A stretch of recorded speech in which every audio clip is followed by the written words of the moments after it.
Okay, good afternoon, everyone. My name is Leo La Rosa. And welcome to the 14th Kapihan sa SWS. It's a tradition now of SWS to invite speakers to share their expertise and about any topic at all. And now we are very lucky to have with us Professor Jean Laksa Pilapil to talk about a very important topic. I guess hindi ko na masyadong introduce si Professor Jean, no? But he is with the UP Diliman Political Science Department, and he's been around talking about federalism. He's been sharing his thoughts with the Senate, and not only that, but also in some other venues. So, please welcome Professor Pilapil. Good afternoon po. Thank you for attending. The title of my lecture is The Federalism Project of the Duterte Administration, a critique using the institutional design literature in political science. This lecture is part of my ongoing research project entitled A Critical Review of the Federalism Project of the Duterte Administration, funded by the Office of the Chancellor of the University of the Philippines, Diliman, through the Office of the Vice Chancellor for Research and Development's outright research here. First, some acknowledgements. I would like to thank Dr. Mangahas for inviting me to lecture in the Kapihan sa SWS.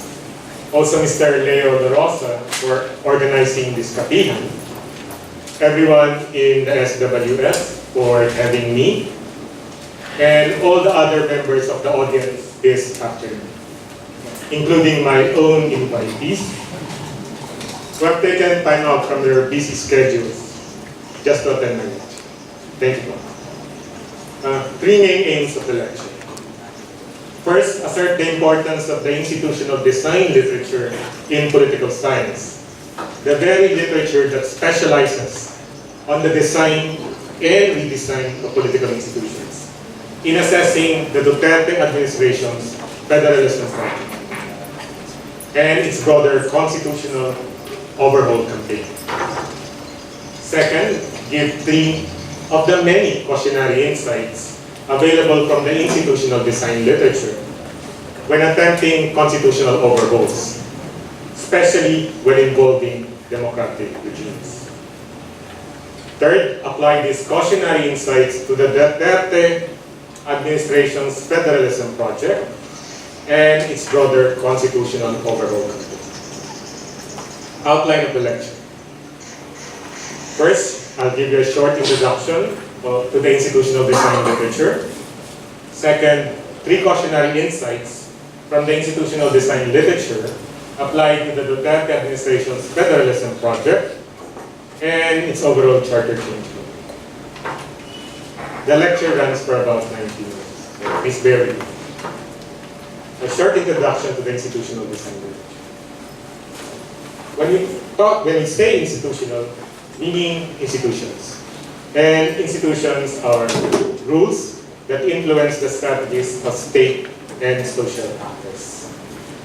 These rules can be informal, and they are made up of very powerful social values and norms. And for the most part, they are not written down. Examples, what we're doing right now, sitting down to listen to a lecture, or standing in front to deliver a lecture. As we're doing the lecture, there are actually more than 1,000 informal rules operating, and they're very powerful. For example, if your audience, without anyone telling you, you tend to sit down, you tend to stay in your seat, you tend to look at the speaker, you don't really look at your left all the time, or at your right, okay, or on the floor, or you start singing. Okay, it's not written, there's no rule that you would find that you can't sing during the lecture. But if you start singing, everyone looks at you. That's how powerful social norms are, especially when they're violated. So it is with standing in front to deliver a lecture. If I start dancing in front of you right now, you know that there's something wrong. In fact, I'm following a rule as I'm talking now, which is to give a safe distance to the closest audience listening to me. If I start talking too close, okay, to mom, you know that there's something wrong with the speaker. And many of these rules are, I've encountered them without being conscious about them. They precede you. They have been there before you. So in many ways, they're difficult and take a long time to change, if at all. If you want to change the rules, like for example, perhaps I would want the audience to start standing, highly unlikely that that could be done. Or if I could actually get away dancing, highly unlikely that that could be done. Another set of rules would be formal. And formal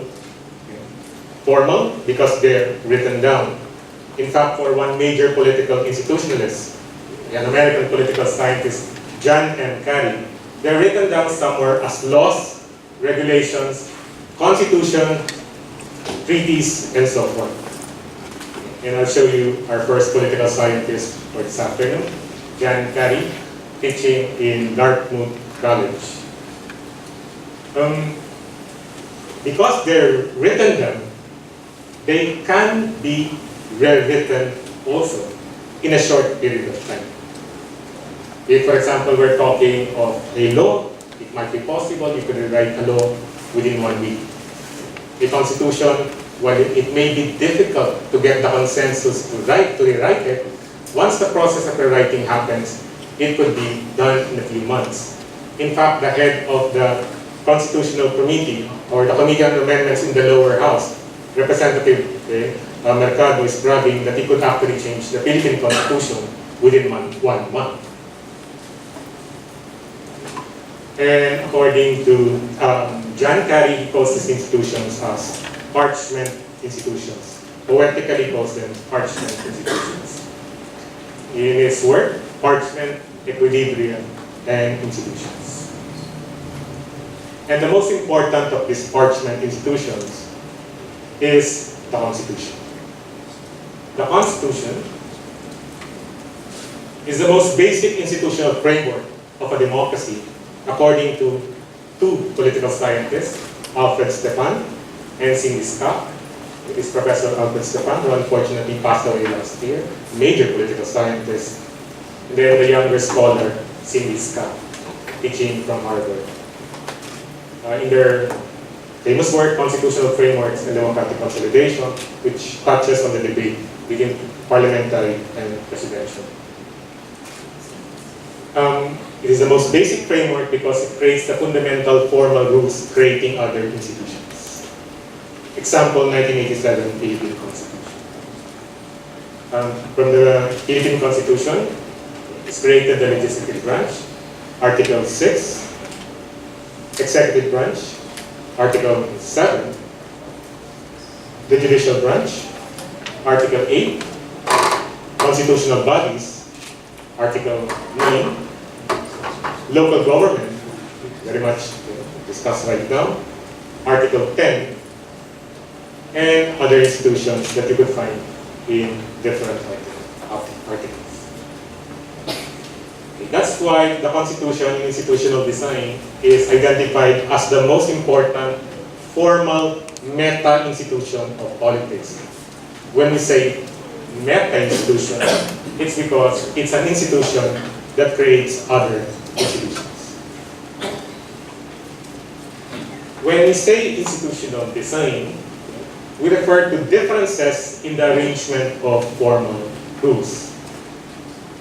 One basic example is the form of government.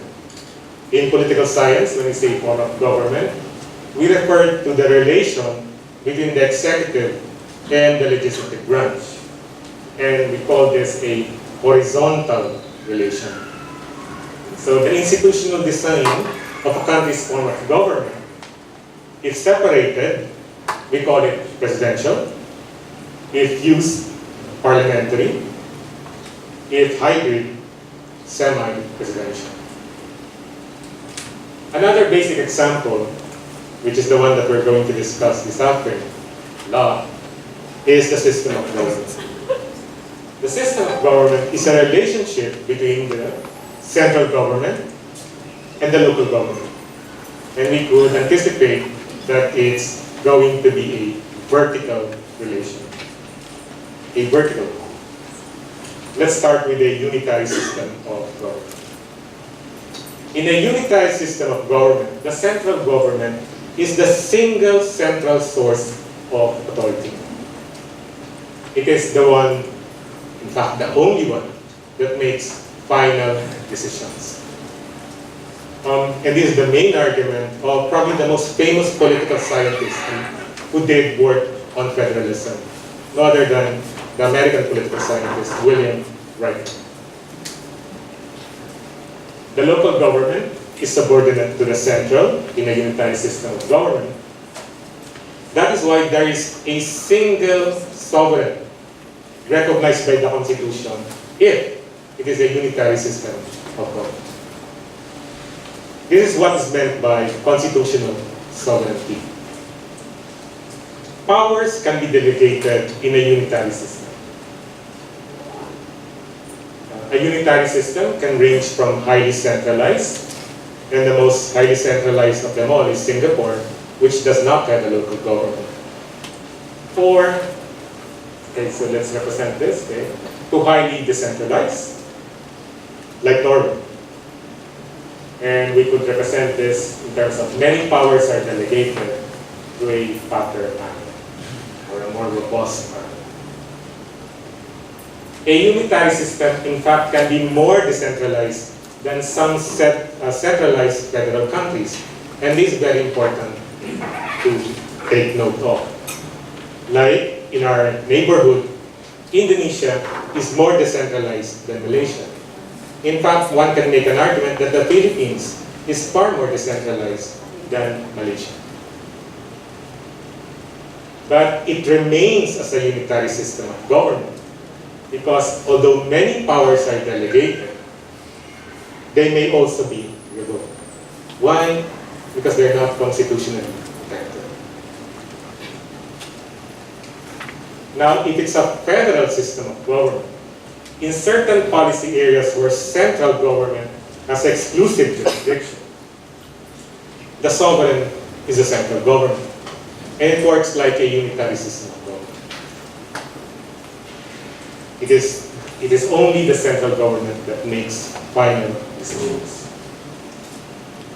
In certain policy areas where local government or constituent government has exclusive jurisdiction, the local government is the sovereign. And it becomes now different from a unitary system of government. Okay, because here, the local government, or more accurately, the constituent governments, in the plural, make final decisions. It is the second sovereign recognized by the Constitution. Hence, another level of government also enjoys constitutional sovereignty in a federal system of government. Same thing, powers cannot be revoked because they are not delegated by the central government. The central government cannot revoke the powers of the local government because they are guaranteed by the Constitution. That's how constitutional sovereignty operates. Federalism, like unitary systems, can be highly centralized to highly decentralized. For example, Venezuela, which is a highly centralized federal system. So we represent it with a thinner core. It could also be highly centralized, like the United States. And we could represent it with a thicker core. In certain policy areas where both governments have jurisdiction, and we call this concurrent or shared jurisdiction, we could represent this as the central government and the local government. If you notice, they're not exactly aligned. It's not because I don't lay out well. but because there's a concept of federal paramountcy in federalism. In certain policy areas or in certain jurisdictions where there would be conflict, it's the central government that takes precedence over the local government. In most policy areas, not all. That's federal paramountcy. Now, institutional design literature studies how the design or redesign of a country's political institutions. Examples, the form of government, which I've already discussed, the system of government, the electoral system, which we would also discuss later, the party system, also we will discuss, the legislative structure, judicial system, and constitutional bodies. How the design and redesign of this country's political institutions affects or will affect, among others, the accountability, representation, popular empowerment, elite capture, and coherent policy making. Let's come up with a more technical definition coming from one of the pioneers of new institutionalism in political science, Johan Olsen. In his work, Institutional Design in Democratic Context, according to him, institutional design signifies purposeful and deliberate intervention that succeeds in establishing new institutional structures and processes, or rearranging existing ones, thereby achieving intended outcomes and improvements. Johan Olsen, this context, let's do the literature, also, other terms, constitutional engineering literature, constitutional design literature, if you're specifically talking about the Constitution, institutional approach, a broader term, or simply new institutions.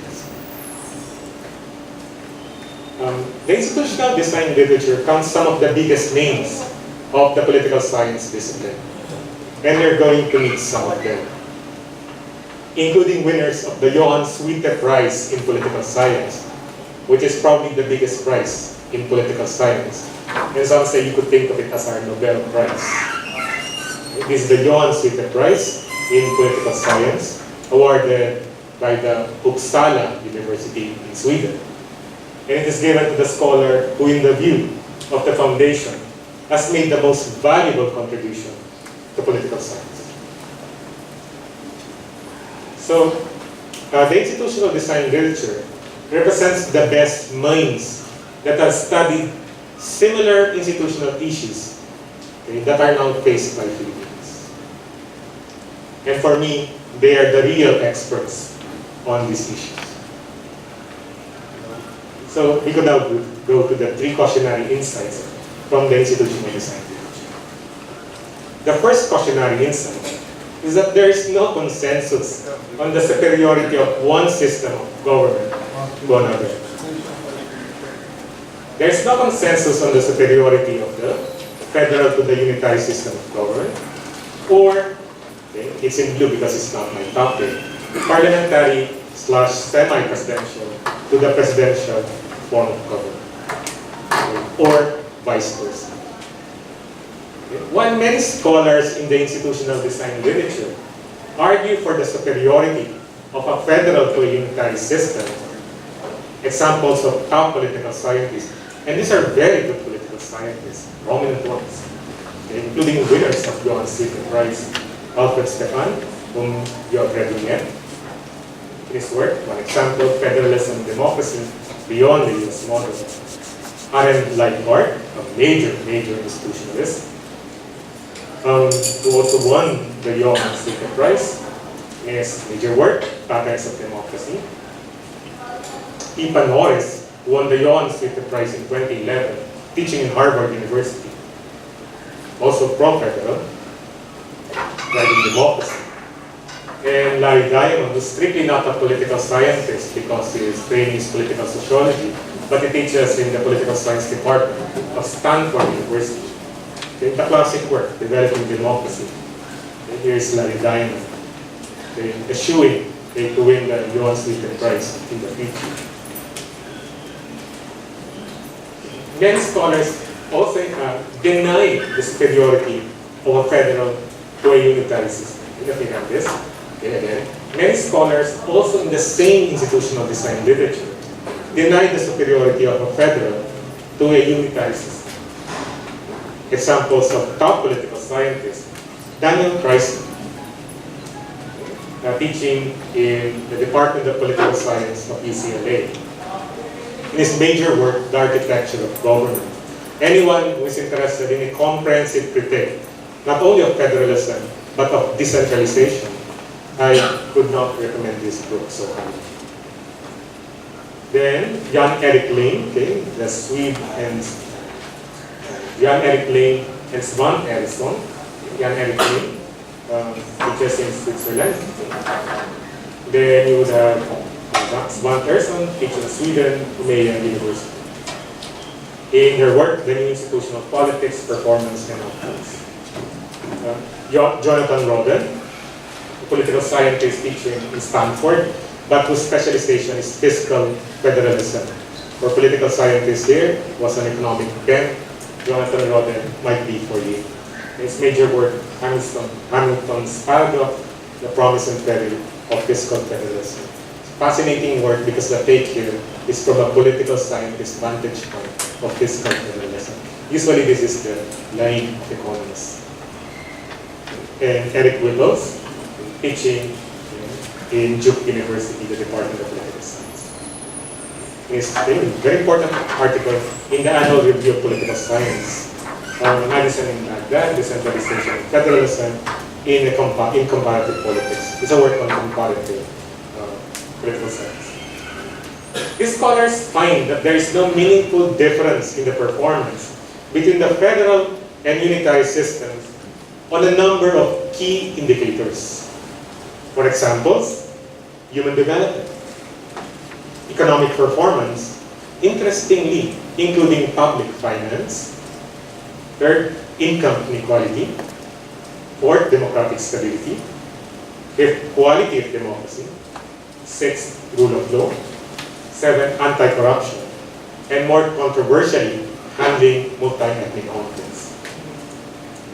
In fact, for a few scholars, their works show that unitary systems do better than federal ones in some of these indicators.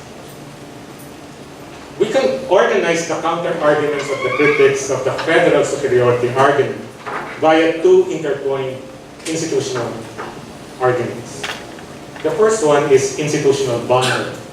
The term institutional bundle is mine, but I think it captures what the scholars are trying to say.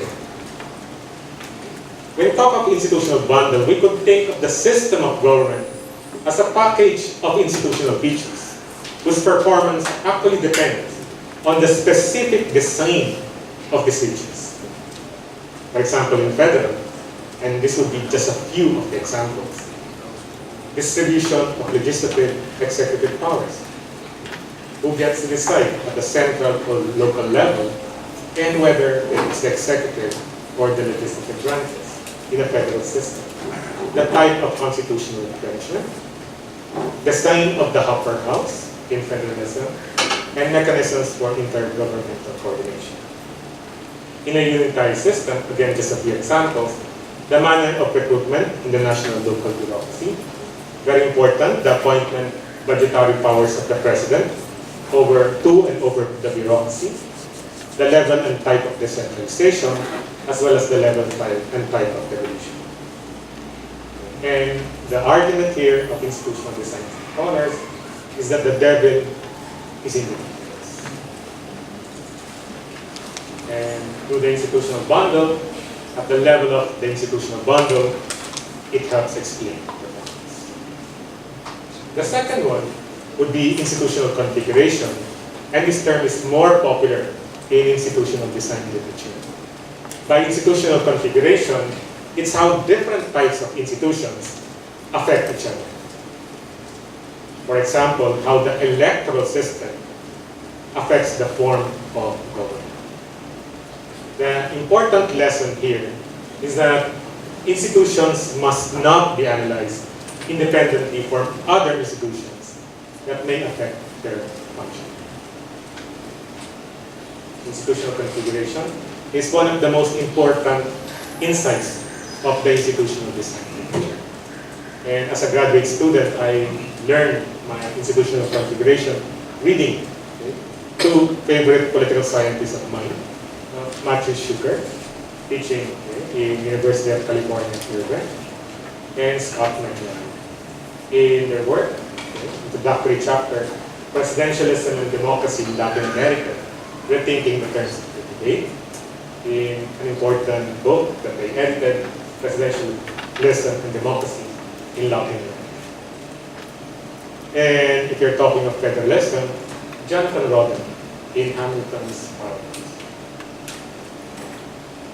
When we talk of institutional configuration in the federal unitary debate, we could see it as a system. We could see system of government, okay?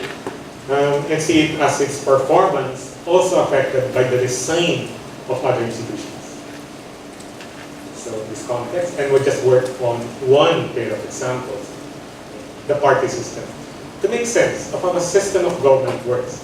For some scholars, you have to analyze how the party system operates.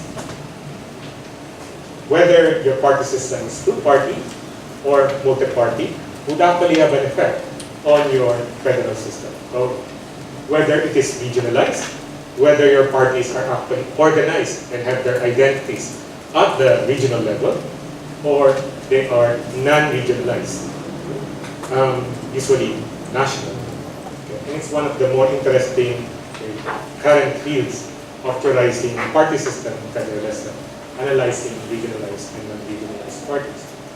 And these party system variations affect the federal system. But it does not end there, because the party system is also affected by another set of institutions, and that is the electoral system. And electoral system, of course, has many variations. It could be like ours, 80% of lower house, SMD, single-member district. It could be proportional representation, and there are so many formulas on proportional representation. I actually have some students here in my pol-sci 14, we discussed this.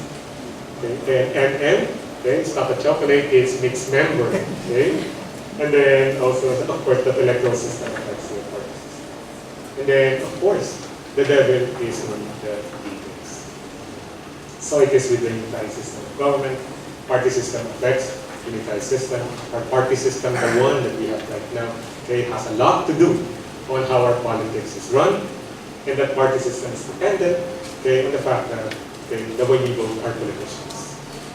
From senators, actually from president to senators, down to congressmen, and the election system. And still, you could not escape the basic insight of institutional design. The devil is in the details. And at the level of institutional configuration helps explain the process. But it doesn't end there. Besides institutional factors, so this institutional bundle, institutional configuration, institutional design scholars also raise non-institutional design factors. So a good institutional design approach is not limited to institutional design, but also would mobilize, recruit non-institutional design arguments. So what are these?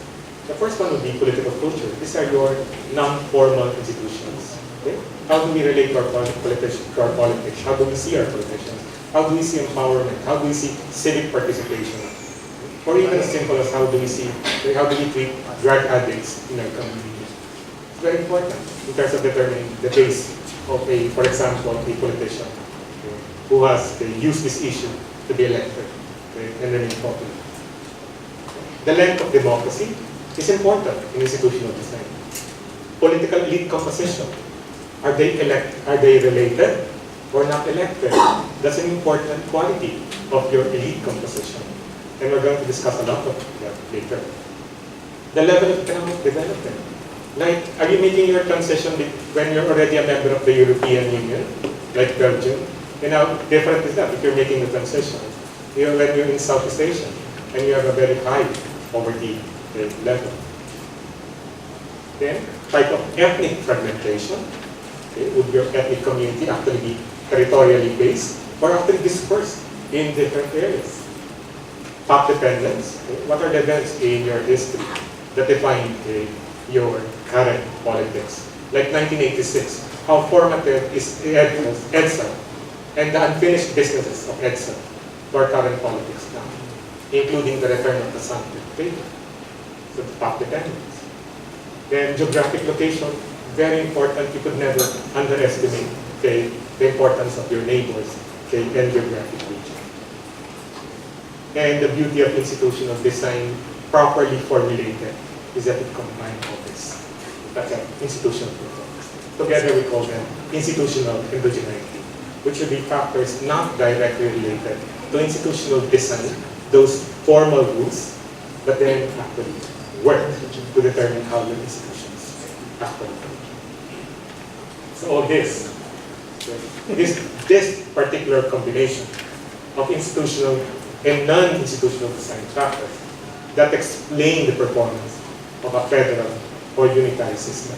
And that is why you could anticipate why many scholars do not bother identifying which is superior, because that's actually an unintelligible question. Because you're talking about a panoply of institutions and non-institutional factors.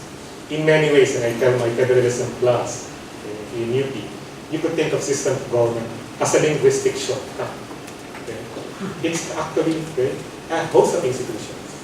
People in this country talk of system of government as if it exists with a unifying logic. It's just a word, and we want to change it. So let's have the second question. Reform, not overthrow.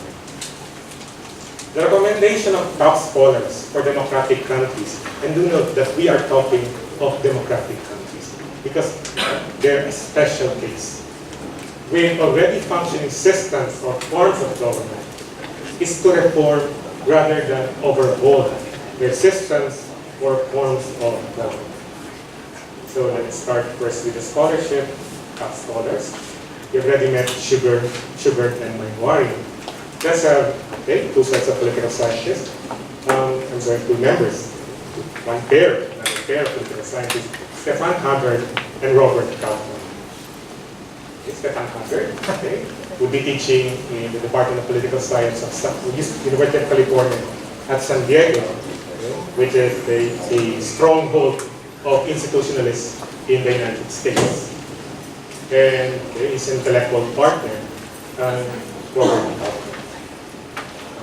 A favorite article of mine, which I will use a number of times in this lecture, The Challenges of Consolidation.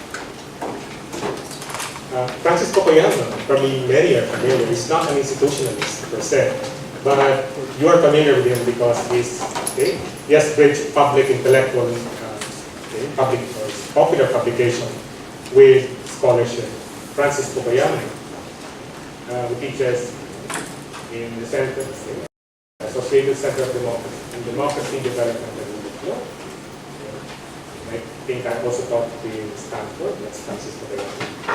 In his article, popular article, Development and the Limits of Institutional Design. Okay. The revival of institutional design questions is largely linked with the most recent wave of democratization, where from 1974 to 1994, for 2 decades, 75 countries transited to democracies, including one in 1986 in Asia, the Philippines in 1986. These institutional design questions had to grapple with fundamental institutional choices for new democracies. And the most important is the form of government. Why? Because of the influence of one very important Spanish-American political scientist, Juan Linz, in his 1990 article, The Perils of Presidentialism. Talk about scholarship with an impact. This is Juan Linz's article, The Perils of Presidentialism, which argued that countries that are actually making the transition to democracy should consider adopting a parliamentary form because of the major problems associated with presidential ones. This argument would be picked up by Filipino parliamentary advocates by mid-1990s. But of course, we have already done our choice. In 1986, we even ratified it in 1987. When we have already made our choice of form of government in the 1987 Constitution. These new democracies, these regimes in transition have no option but to make these constitutional choices. By definition, you're making the transition. Okay? So you have to make choices. And the difficulty and danger of these choices are captured by the subtitle of Jon Elster's et al.'s book on post-communist transitions in Eastern Europe. Jon Elster is one major constitutional engineering scholar and won the Johan Switte Prize in 2016. It's a Amartya Sen won the 2017. In this book, Institutional Design in Post-Communist Societies, Rebuilding the Ship at Sea. The subtitle captures it, yes. Rebuilding the ship at sea. How do you rebuild your ship at sea? And why must you do it? Why? Because you have no choice. You're making the transition. You have to have a constitution. So even for many scholars arguing for the superiority of parliamentary and or federal, there's no recommendation to dump existing presidential or unitized systems. Some do. Okay? But most do. The analogy that I have used constantly in my lectures is an analogy between Sagada and Manila. You may gush at the beauty of Sagada, okay, how very few people are there. You could commune with nature. Some say you could even commune with your soul. Okay? The air is pristine, okay, not so noisy, etc. Wow, Sagada. Okay. But it's very different to use what you see in Sagada as a pattern to restructure Manila. It's crazy. Manila, you would complain with all the problems of urban decay, and then you would say, okay, I have a grand idea, brilliant idea, let us restructure Manila according to what I see. It's a crazy argument. Okay? And some scholars do not want that view. It's a crazy argument, okay, to recommend what you think is a very good form system of government, okay, to an existing one. It's just a scholarly degree for most people. There's no recommendation to do it. Because of course they know the implication. This overhaul, among the reasons why strongly discouraged, it's unnecessary.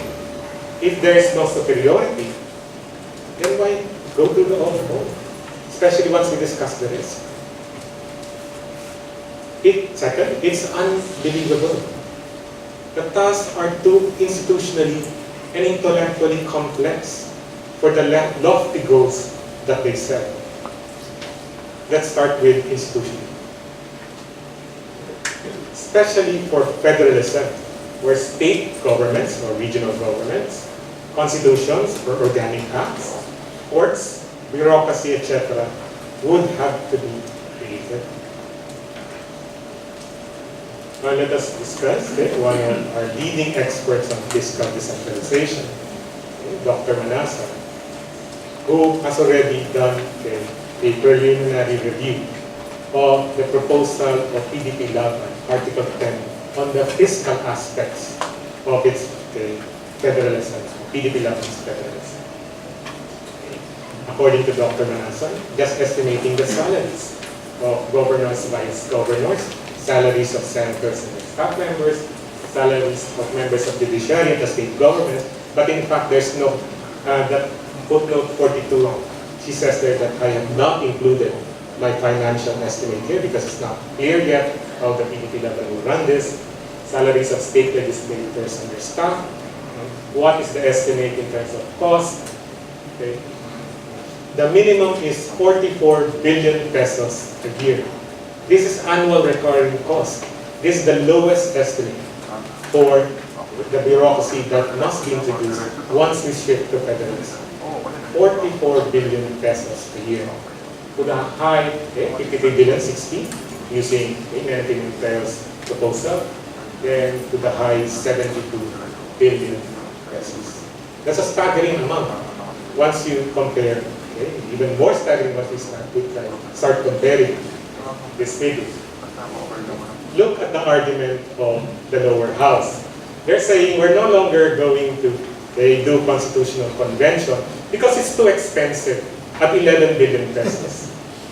A far more democratic, a far more legitimate, a far more exciting form of rewriting the Constitution that will involve the people on their inputs on how to rewrite the Constitution. They wouldn't do anymore because it's 11 billion. They're going to do con us. Why? Because it's 200 million pesos.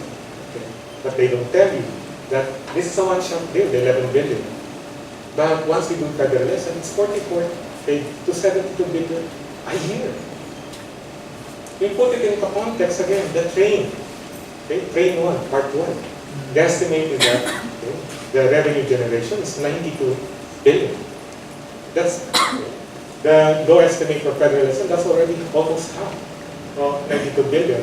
If it's 72 billion, I'm not good in math, but that's a very large fraction of the 92 billion. And look at what happened to train. And inflation seemed to continue hitting poor Filipinos. We have the SWS Knowledge here as a source person, they did not. On the impact of the inflation, on the just anticipated effect of trade to the poorest members of society. And they in fact actually help explain the result of the latest SWS survey on the sector E, the poorest of the poor, where we have a 17% drop from 65 points to 48. So, if we would interpret Dr. Manasan's argument, the benefits are uncertain if we shift to federalism, but the huge costs are there, no matter what the proposal is. So, in terms of time frame, Philippine time frame, depending on which federal constitution we read, and there have been 4 since 2005, at least 4 federal constitutions introduced since 2005. Jose Abuevas, Dr. Abuevas, Citizens Movement for a Federal Philippines in 2005. And this is the front page of the Constitution. Senator Pimentel's, Aquilino Pimentel, Nene Pimentel's, as SJR, Senate Joint Resolution number 10 in 2008. Again, the front page of this Constitution. Eugene De Vera and Aurelio Gonzalez, this is the famous and now infamous RDH, Resolution of 2008 in 2016, August 2016. This is the first page of RDH. And the latest Federalism Study Group of the PDP-11 Federalism Institute in August 2017, where they have professors as members of the study group. Okay. At least 10 years for Abueva. Not clear for Pimentel et al., but certainly will take a long time to execute. If you ask me, at least more than a decade. Not clear also, but will also take a long time to execute De Vera and Gonzalez. And PDP-11, formally at least 6.5 years to pass the organic acts. But if you ask me, because of the institutional design of the PDP-11, this could actually take forever as we get stuck in the middle of nowhere because of the way it was designed. Just a fast discussion, because it should really be a lecture next month. And in fact, I'm hoping I could lecture this next month. The institutional design of Article 10. It illustrates how complex, problematic, elusive, mind-boggling, a lot of adjectives, I'm sorry, and get carried away, and risky, the institutional overhaul needed to effect a transition from a unitary to a federal system of government in a democracy. If you ask me, this is the first serious attempt to think through the transition. And this gives you an idea of how difficult it is to do. Then, specific to PDP-11's federalism proposal, it reveals how forced, confused, I'm using a thesaurus during the time, questionable, quixotic. No, I was listing the adjectives as I was going. Frightening, contradictory, counterproductive, and haphazard. The party's blueprint, or the country's ship to federalism. It's federalism, which it calls evolutionary federalism, that you could find in section 13, is neither evolutionary nor even federalism. It creates more problems than the current decentralization setup. And on institutional design principles, it is clearly inferior to the current Article 10 of the 1987 Constitution. I brought with me my draft document, and I'm working on a draft paper on this. And if you're interested, we could do it in open forum, but this would take a long time. Okay, so we return now to the argument. If it's already frowned upon, if it's just or, we have a different problem in this country right now, because it is not or not just or, it is and. Remember, it's more fun in the Philippines. You want it and. And no democratic country has been crazy enough to make these overhauls at the same time.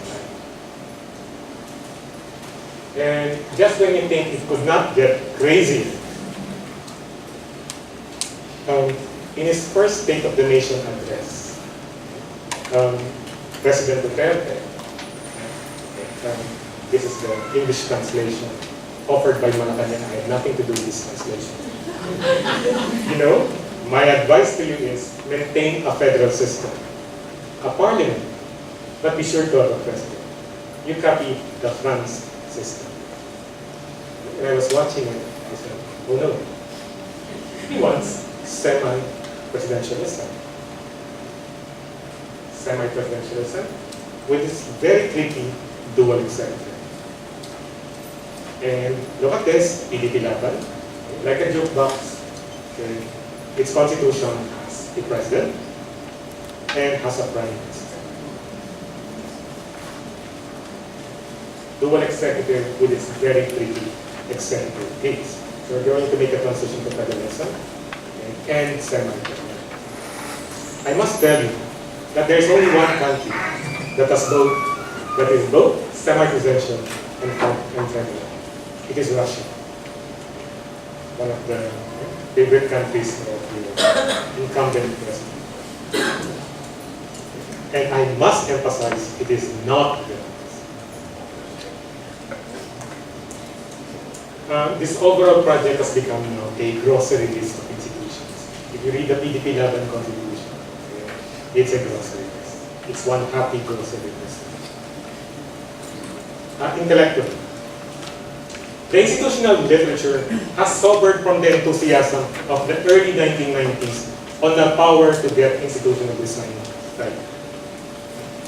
I highly suggest that you read a 2013 book on reflection of top political scientists on what has happened. These political scientists have been directly involved in advising governments in changing not their form or system of government. We're just talking of one aspect of the institutional configuration, the electoral system. And there are many insights, but I would like to share two. Okay. One, how empirical outcomes did not match theoretical predictions. And second, how politicians cherry-pick the recommendations. These are already your top political scientists. These are the big names. They would be hired by foreign countries, I'm sure, at our fantastic consultancy rates. But when push comes to shove, politicians only pick the things that they like. In the final analysis, that's also what's going to happen to the consultative committee that we're going to discuss later on.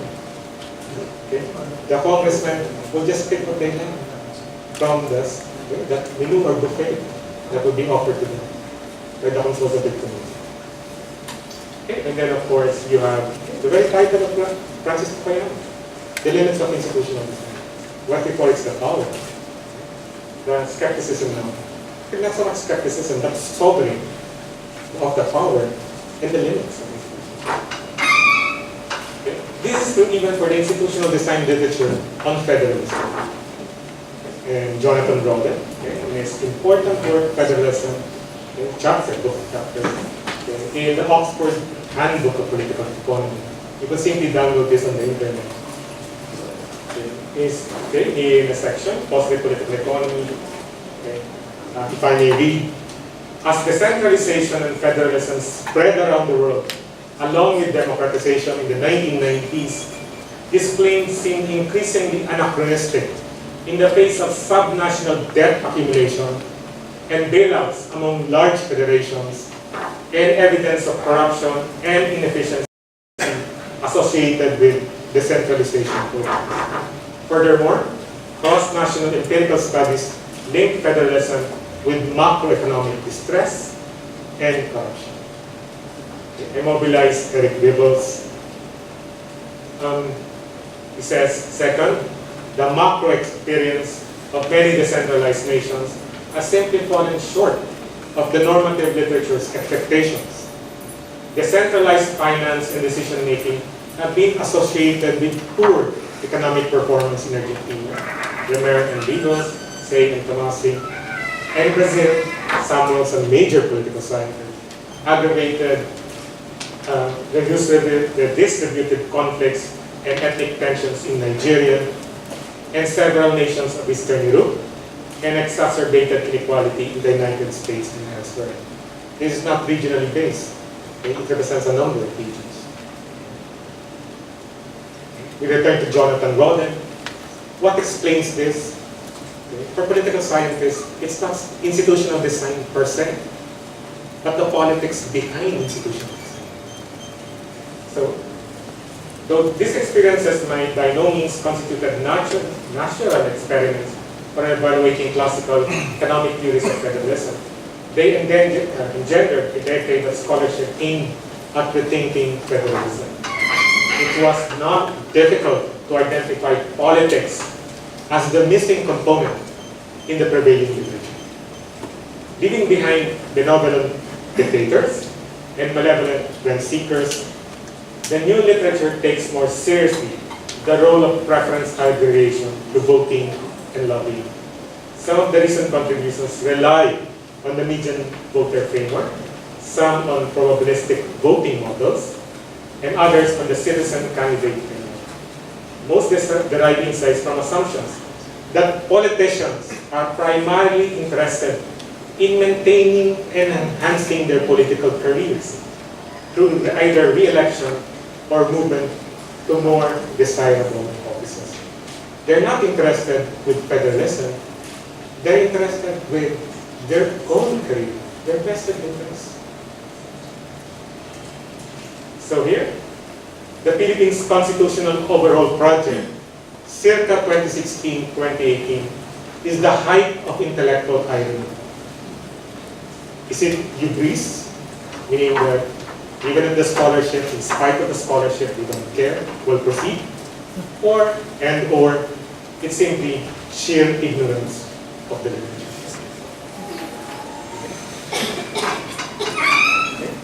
The lofty goals.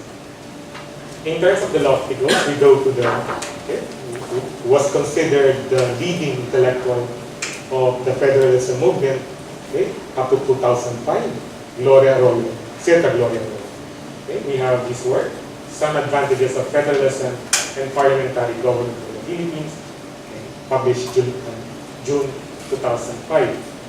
He lists 8 advantages. We just do 3 because it would take whatever.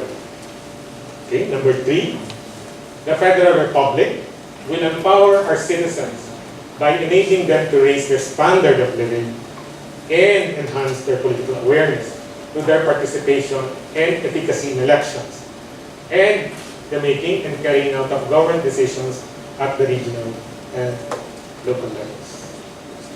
The Federal Republic will improve governance by challenging and energizing state and local leaders, entrepreneurs, and citizens around the country to take hold of their destiny. Federalism will release them from the costly, time-consuming, stifling, and demoralizing effects of excessive central government controls and regulation in our traditional unitary system. And the last that we're going to discuss this afternoon, or at least read, the Federal Republic will thus stimulate and hasten the country's political, economic, social, and cultural development. This is not really institutional analysis. Okay? This is a magical incantation of institutions. Australian scholar teaching at the Australian National University, Ronald May, in his book chapter, Federalism versus Autonomy in the Philippines, gets to review the literature, the pro-federalism literature in the Philippines up to 2005. And what was his conclusion? The advantages claimed for federal over unitary systems read more like statements of faith than reason arguments. Statements of faith than reason arguments. And we're going to change our constitution. I get to lecture this in front of church people, and I'm very careful about statements of faith. So I just stress the reasons arguments. I'd like to share to you a very interesting concept by two German political scientists, Aurel Poisson and Wolfgang Merkel, the concept of hyper-rationality. Let me show first the photos. Aurel Poisson, professor of political science, teaching in Heidelberg, and Wolfgang Merkel was done here in the country, I understand. Was a guest of the Institute for Popular Democracy, I think, a few years ago. Wolfgang Merkel. In their work, political party formation in presidential and parliamentary systems. That's available online. This concept of hyper-rationality, which is, it's the mistaken belief that just because you change the rules, meaning that is, formal rules, politician behaviors will also change. Just because I write down that, okay, from now on, the audience should be standing up when I lecture, I expect the audience will stand up. That is very important. In my classes, in my institutional design class, I have a former student, I call it hyper-institutionalism. Hyper-institutionalism is the exaggerated belief in institutional design. Institutional design is powerful, like term limits. With term limits, it becomes an incentive for the whole family to begin preparing to replace their father or their brothers. That's a powerful institutional design. You have a ceiling in your party list of 3 seats. What they did, you have small parties. Of course, they're not crazy to invest, to become larger parties because the ceiling is just 3 seats. That's the power of institutional design. But you could easily get away, carried away. Anything that you change the system of government, things will change. Because now that's big time. Let us cite Rain Tagapara, a major Estonian political scientist. Rain Tagapara won the Johan Sweeter Prize in 2008. If you're doing electoral system design, he is one of the biggest scholars. Designing electoral rules and waiting for an electoral system to evolve. Tagapara warns us that excessive optimism in institutional design easily leads to excessive disillusionment afterwards. And this is now my argument. May actually undermine rather than deepen your democracy. Because look what can happen to us. We're a unitary system. We shift to federal. It's the same thing or worse. It becomes even worse. An leader with an authoritarian bent would say, look, you have already tried the 2 systems of government in a democracy. Perhaps democracy is not good for you. Let's now change regimes. And the third is unsafe. It is highly risky and will be discussed in cautionary incentive. So, why reform? Let's make the word let's make it plural, reforms. Reforms do not need constitutional revisions. Usually, they only involve legislation, or if you have to touch the Constitution, you're talking of constitutional amendments. These are surgical intervention, or pinpoint intervention, not surgical, pinpoint intervention on your Constitution. The first reason is that it is more justifiable. And we now borrow two reform principles from a pro-federal scholar, Larry Diamond. The first one is that reform only in the face of manifest flaws. What does manifest mean? There's already an agreement that we have a problem.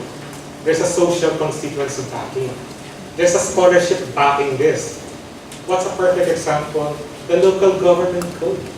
Okay? There's no debate, we have to reform it.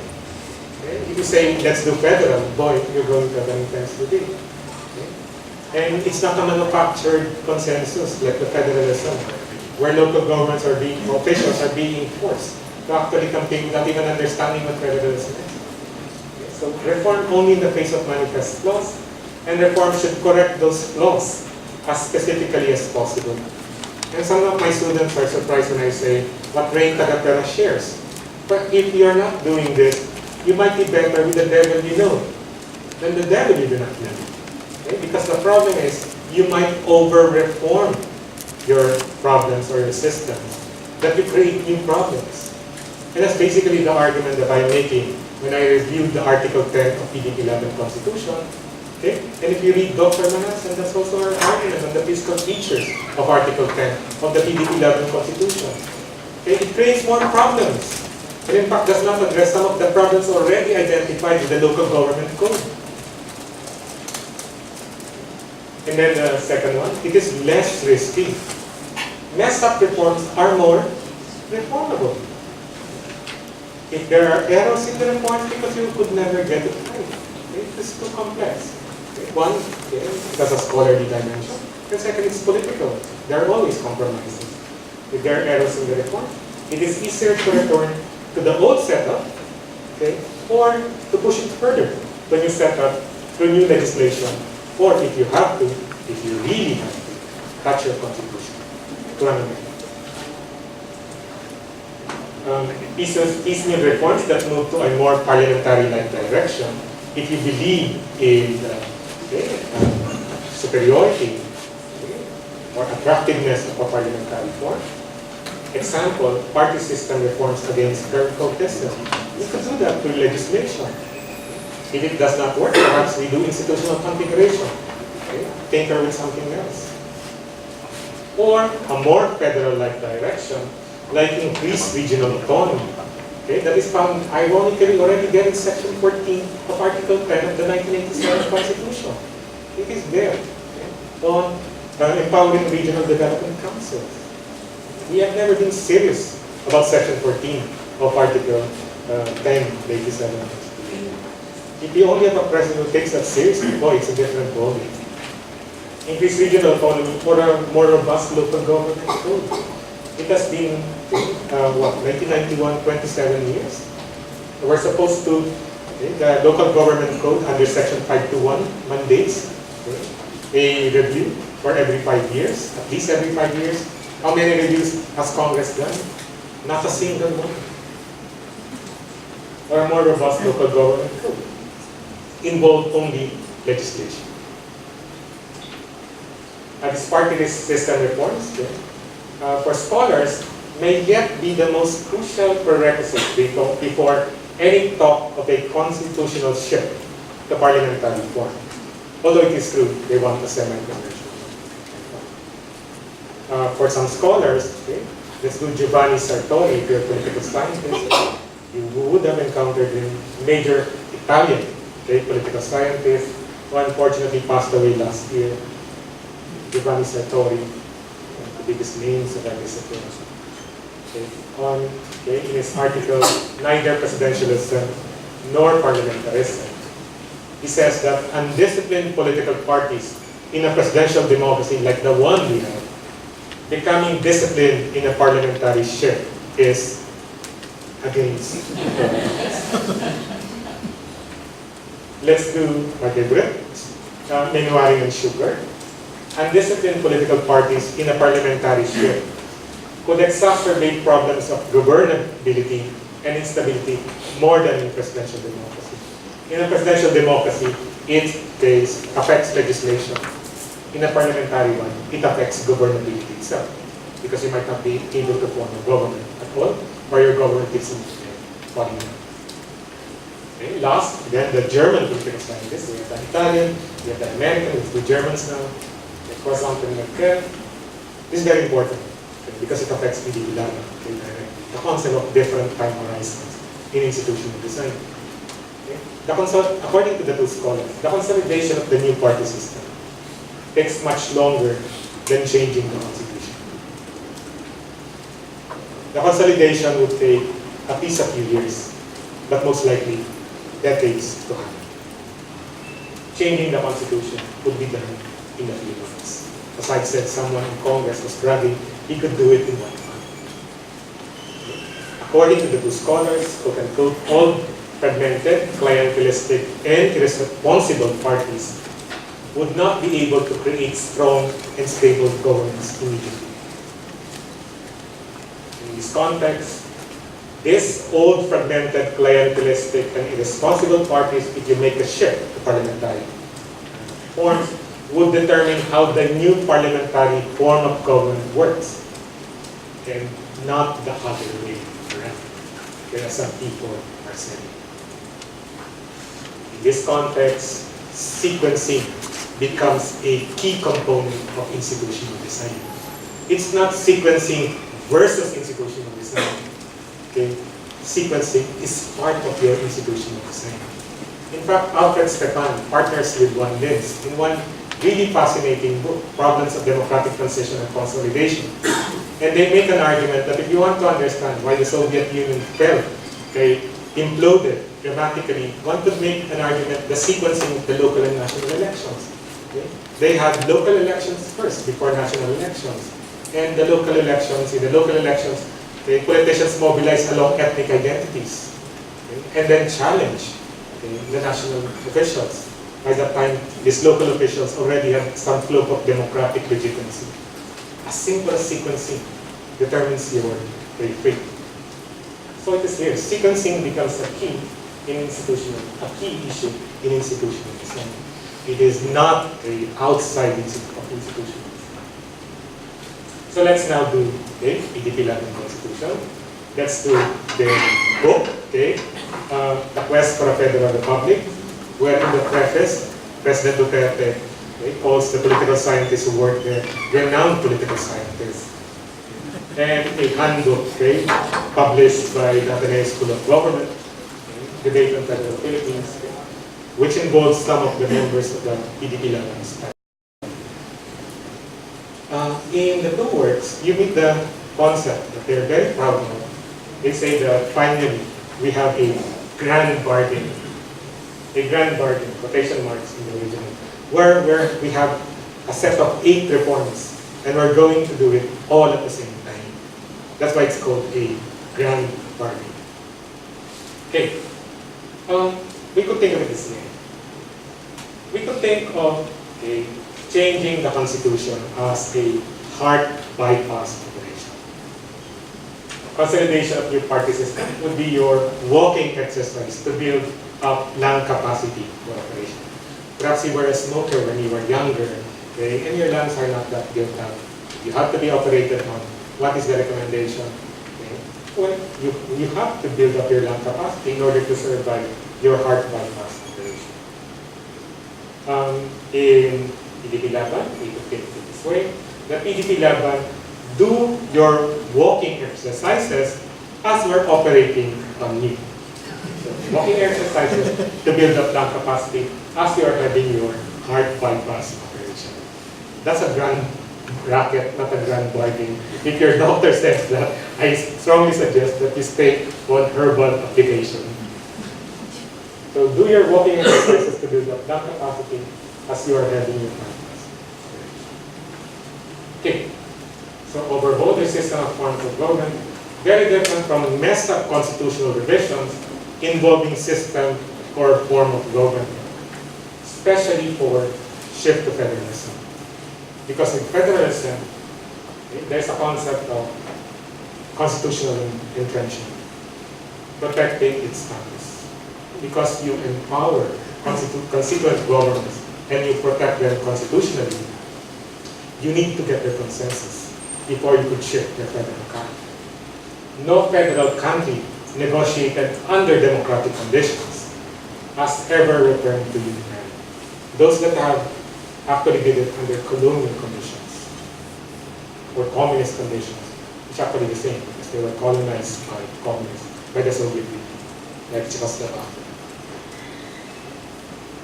So we're now in the third questionnaire is like institutional design is political design. According to Adam-Zborski et al., Adam-Zborski is a major American-Polish political scientist, winner of the Johan Suiter Prize in 2010. They include important work with 20 other top scholars, economists, sociologists, political scientists, Adam-Zborski, sustainable democracy. There are no optimal democratic institutions. We should stop thinking of this, that there are optimal democratic institutions, thinking this way. So it will represent optimal democratic institutions as B. In institutional design, there's no such thing. But, even if there were, so even if there were, the distributive impact of institutional design means opposing political forces will most likely not choose them. Why? Because it's not optimality that they're concerned with. It's what would they get from the institutional design. So we could think of A as our current state, then B as where you want to be. You'll never get it. Okay? It's going to be B1 or B2 or B3. I don't have space anymore to be B4, B5, etc. This would be the effect of the opposing forces. And the most important actors are those who don't write the Constitution. Not people who write books, and not people who discuss them. We're not the people who actually lecture federalism like this. They are not the one going to write the Constitution. And in lectures I do outside, I would always tell them, keep your eyes on the people who are going to write them, not people who speak about them. And in this context, each institutional design outcome reflects the balance of power. And we could now assemble the political, one way of thinking of the political economy of institutional design or constitution. So we got this from Adam-Zborski et al. We're going to actually apply this to the Duterte Federalism. So let's do it. The political economy of the Federalism project in the Philippines under Duterte. Okay? This is different from the Federalism project before Duterte. I will just do under the 87 Constitution. Okay? So 86, technically Constitutional Commission. Okay? And then up to early 2016. The only president to support federalism was Roy during the campaign, during her campaign in 2000. Because of part of her campaign, part one in 2004. Okay? You might remember this. Okay? But she only gave it haphazard support. She would form a consultative commission. Okay? So Duterte just copied this strategy, a consultative commission, and by December 2005, they would come up with a proposed revision of the 1987 Constitution, okay, which very few people actually read. It's supposedly a federal constitution, but federalism was never taken seriously. Federalism was lumped into two sections of the transitory provision. It was a parliamentary constitution, supposedly also federal, but the federal part was thrown at the back. Okay, in the transitory provision, section 15 and section 16. And it simply says there that it will be for later. It's not as serious. If you ask me, it was just put there, just to say, oh, we're considering federal. So this context only plays second fiddle to the parliamentary power. But with Duterte, very strong support for the president. In fact, it was prominent in his campaign plan. Duterte, federalism, plus regions, it most of an income, and that's the line that Duterte always talks about federalism. It's questionable whether he understands federalism, but he knows it as actually where regions actually keep their income. whether those regions actually have incomes to keep, well, that's another question. Then, clear primacy over the parliamentary semi-presidency. When push comes to shove, it is federalism that will be maintained. The Duterte administration can run parliamentary or semi. You could think of U as unitary, F as federal, ESP, parliamentary ESP, in U. The question, the political economy question is, how do we reach here? That's the question. This is the political economy question. And the current preferred mode, and I think, of the Philippine president, the House, the Senate president, and some senators would be the constituents. The appropriately call us.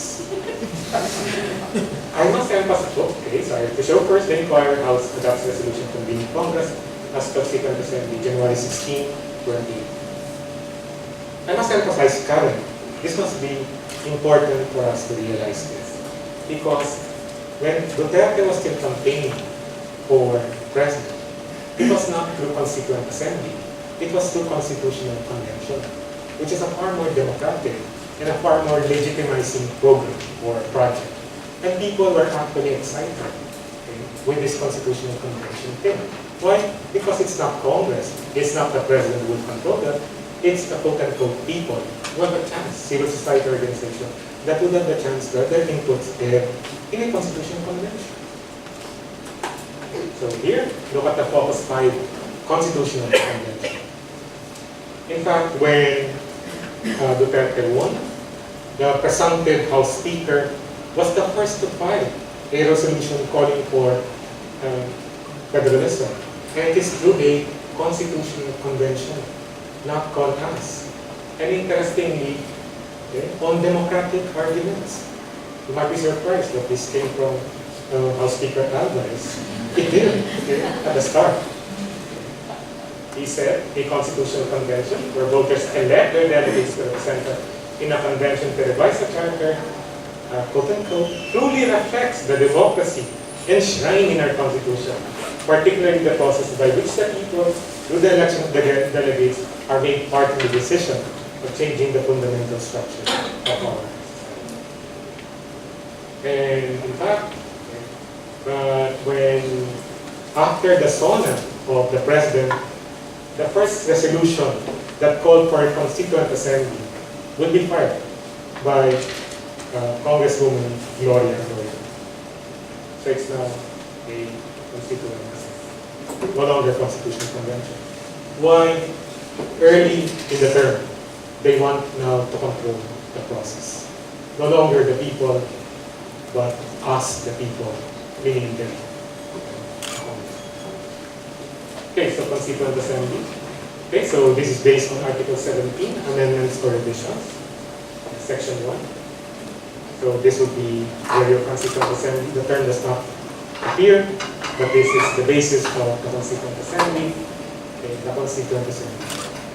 Okay, note the term never appears in the Constitution because it is inherent in the power of Congress to actually change the Constitution. So, the problem, of course, is the Congress. Is it voting separately or jointly? Of course, it is voting separately because if we're just going to change the name of a school, okay, the two houses are involved. What more with the most important meta-institution of politics, the Constitution. That is why the vote is 3/4 of all members, because the framers have envisioned it as a supermajority and a very strong supermajority comparatively compared to other constitutions, the requirement to change the Constitution. This is really just a stylistic error. Okay, some people might already know the story.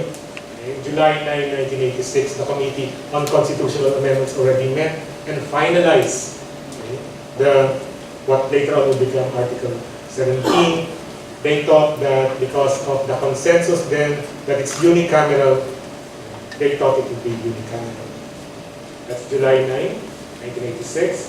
To their surprise, July 21, by a margin of 1 vote, 23 versus 22, And to the surprise of the unicameralists, the bicameral vote won by a margin of 1.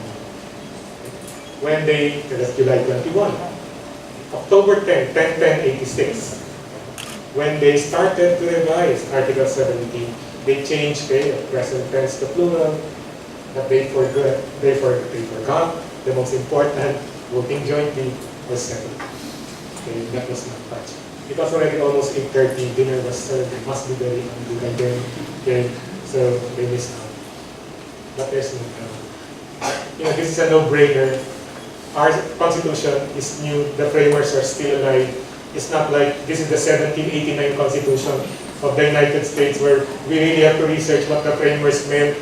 All you have to do is to ask the framers, and they will tell you, of course, voting separately. And in reality, there was a gentleman's agreement between Alvarez and Kapihan in the middle part of 2016 that it will be voting voting separately. There was a gentleman's agreement. You could even ask members of the PDP lab, and they will tell you it was a deal. It would be voting separately. Okay. But January of this year, Alvarez drops a bombshell and says voting separately. The other bombshell is no elections.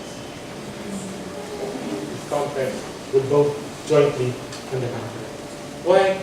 Because he knew very well that they lack the numbers in the Senate.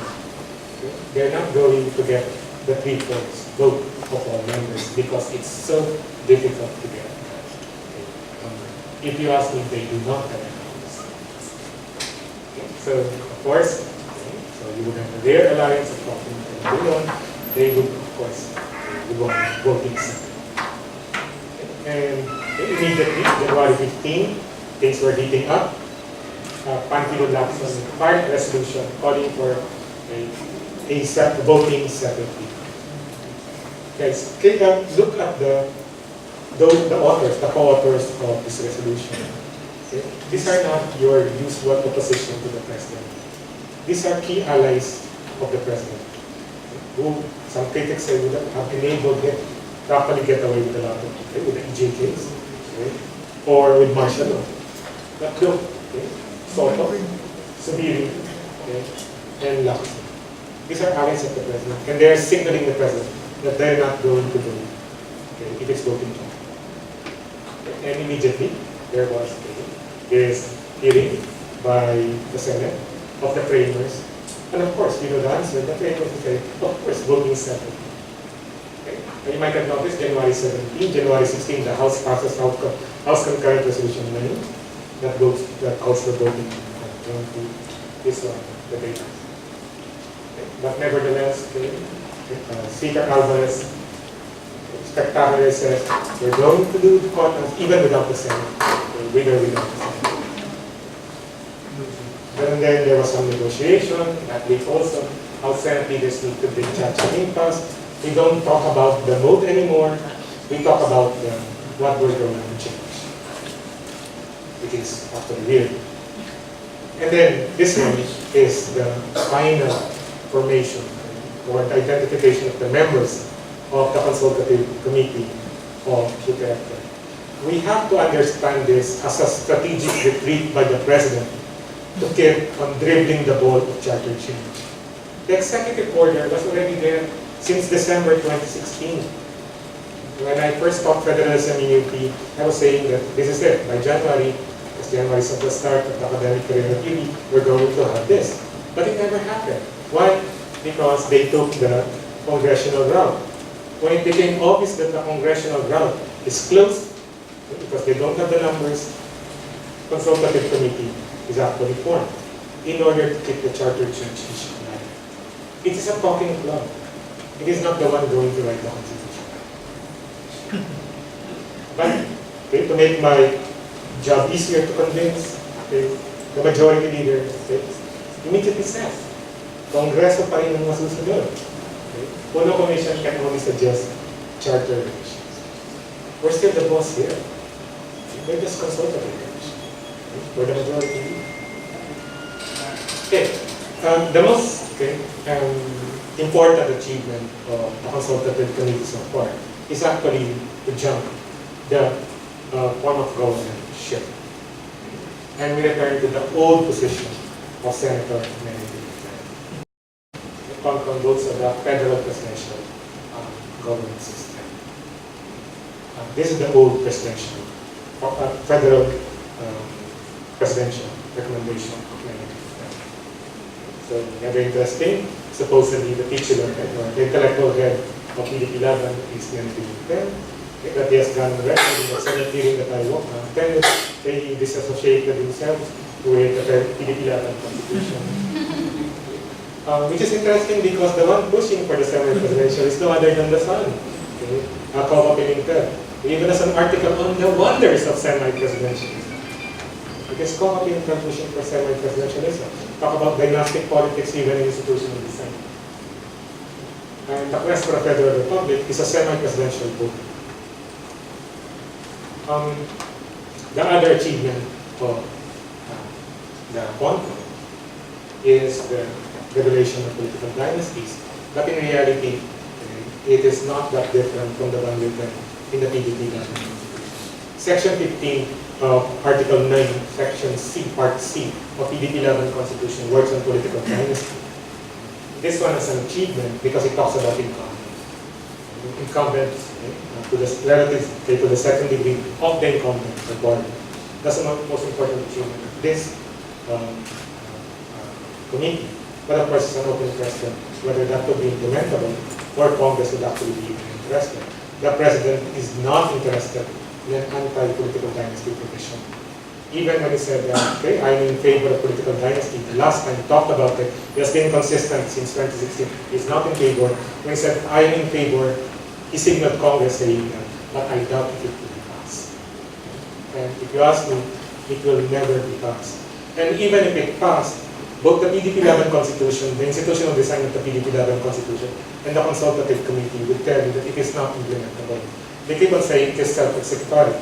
But the problem is that if you have two relatives running, it is COMELEC that will decide. They could not decide among themselves. And believe it or not, they're saying COMELEC through lottery. Through lottery. How is it possible? It is not self-executing. Only the incumbent that bars the second degree relatives. That's the only self-executory. But in terms of relatives running, it is not self-executory. It is not true that they're saying. Okay, so assuming that the Duterte administration could get the three-fourths vote, which is people over 24%, which is nearly impossible now. Look, there are at least 5 senators who will never vote for charter change. The 6th one, unfortunately, is in prison. So there are 6. So it could be very dramatic. 6 are opposing. That means Duterte could still have the 18. And that's where institutional design becomes really exciting because the fate of this country might boil down to just one senator. Institutional design is very exciting. It can be very frightening at the same time. It can be dramatic. But, okay, Senator Merck has been consistent in criticizing federalism as unnecessary. Nancy Biden has started to speak about, oh, perhaps we could just do this integration. Okay? Pantilo Lacson says, let's have Concon, which has always been the strategy of senators to sabotage constitutional charter change because they know very well, the senators know very well, it's the lower house idea. They will say, okay, that's the constitutional convention. The lower house will not want that because they don't know the process. So Lacson saying constitutional convention, it's already a signal that I'm not interested, or hopefully maintains the position. And of all people, Senator Gordon is not in favor of constitutional change immediately or wholesale. Consequent assembly, we should carry a little. If we have to submit a proposal, it should be with the people. We should introduce it piecemeal for better understanding because the Constitution is on consequent assembly versus constitution. Okay. So more senators now seem to be cold on charter change. That is why probably the House Speaker knew what was happening. Okay. That's why he forced the issue in January. Okay. The key reason for the opposition of the National Elected Senate is the proposal for its replacement by a regional Senate. Regional Senate, which would be the most important shared institution of federalism. The Senate, the upper house, it has to be representing the regions. No matter the models or variation, the Senate has to be regional. If we go through the four proposed constitutions, we have a BOEPA, parliamentary, federal, regional Senate, Joint Resolution number 9, 2012, regional Senate, the resolution of both houses, regional Senate, the proposed amendments to the 87 Constitution, PDP 11, regional Senate, and even the now infamous House Concurrent Resolution, it's also regional Senate. So in that context, they're going to abolish the National Senate and introduce a regional Senate. What is interesting is that we don't even have the concrete proposal of how the Senate would look like. In PDP 11, only 3 senators from one region. That means the many senators that we currently have right now, who are based in NCR, they have to compete against each other for 3 slots. And of course, it's going to be problematic. Plus the fact that they're going to have cut down powers in the regional Senate. If the lower house in the PDP 11 Constitution can vote 2/3 of all members, it need not go to the Senate anymore. Besides, the Senate cannot initiate any legislation anymore. Even if it could, it has a suspensive veto, meaning it could delay legislation. Unlike other federal systems, the lower house does not have to wait even 1 day to override the veto. And we know very well in the lower house right now, they could do 2/3 vote of all members.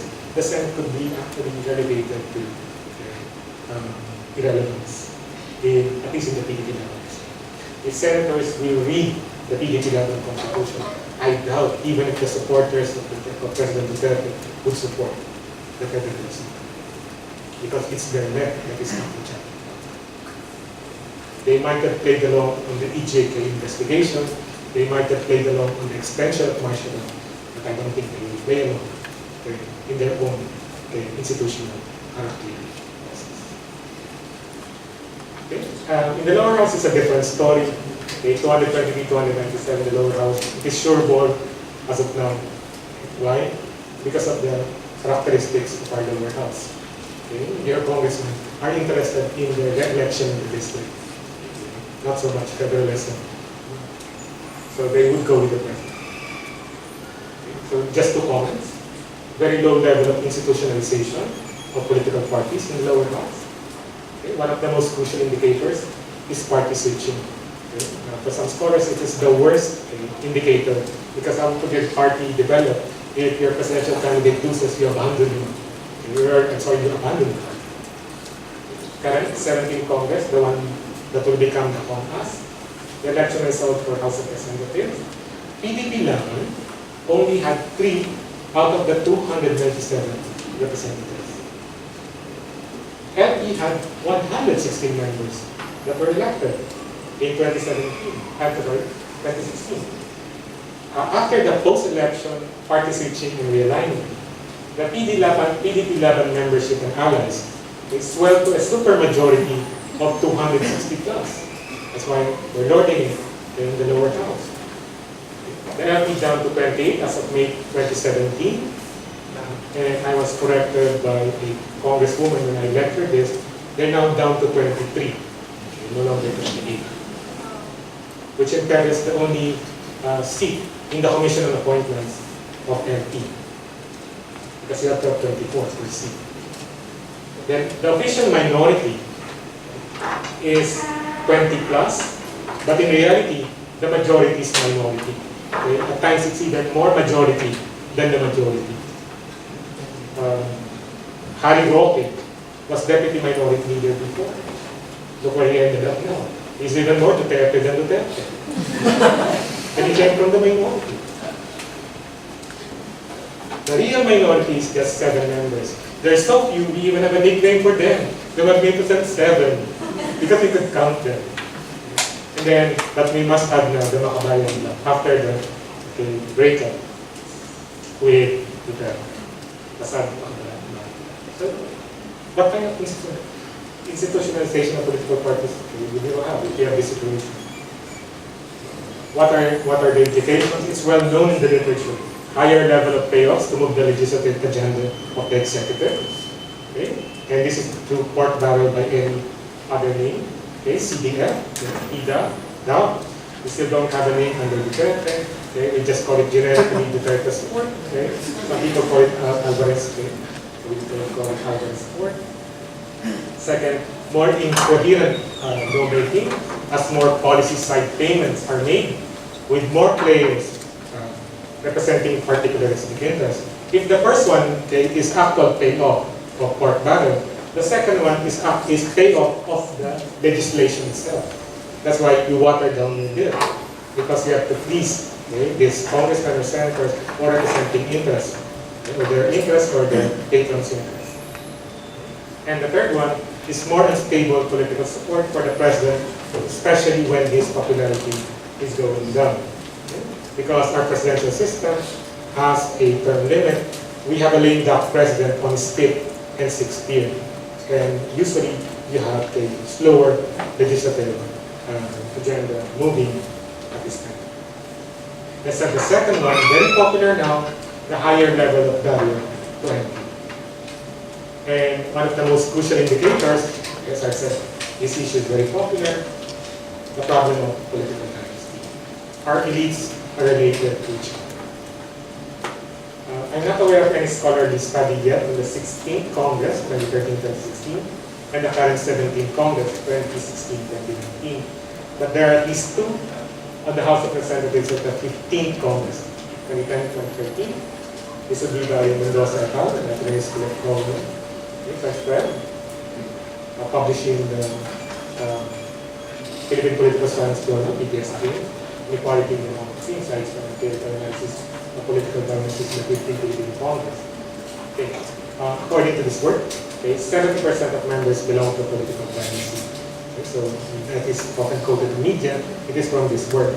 70% of members belong to a political dynasty. By political dynasty, they define it as quote-unquote with kinship links, that is one legislator in the 12th, 13th, 14th, or 15th Congress, or at least one local government. Officially elected in 2001, 2004, 2007, or 2010. It's their dynasty tree. Okay, so the 70% belong to it. Okay, and then the second one is by our colleague in the department, Dr. Kemari Rivera in 2011. Okay, and in search of credible elections and parties, the Philippine Laws, which argues that 34 out of 77 provinces, or 44%, are the same political family winning the governorship, not least one congressional district. And I'm going to share with you now the most popular slide in my lectures.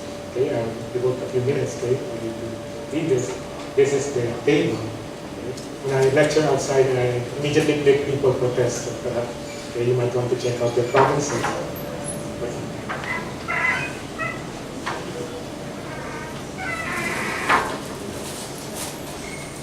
In some provinces, they have senators also.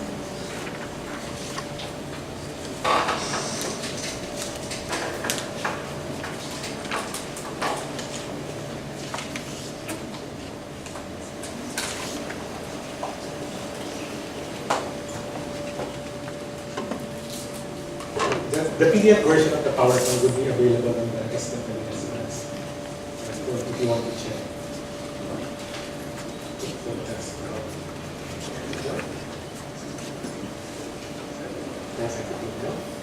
Okay, so again, the effects of the high barriers of entry to political dynasty, self-perpetuating in politics by the nature of clan replication. Father begets son, son begets son or daughter, or whatever, and they keep on holding on. That's why the phenomenon is, in the words of the leading scholar in political dynasty in this country, you have thin to fat dynasties, or fat and fatter dynasties.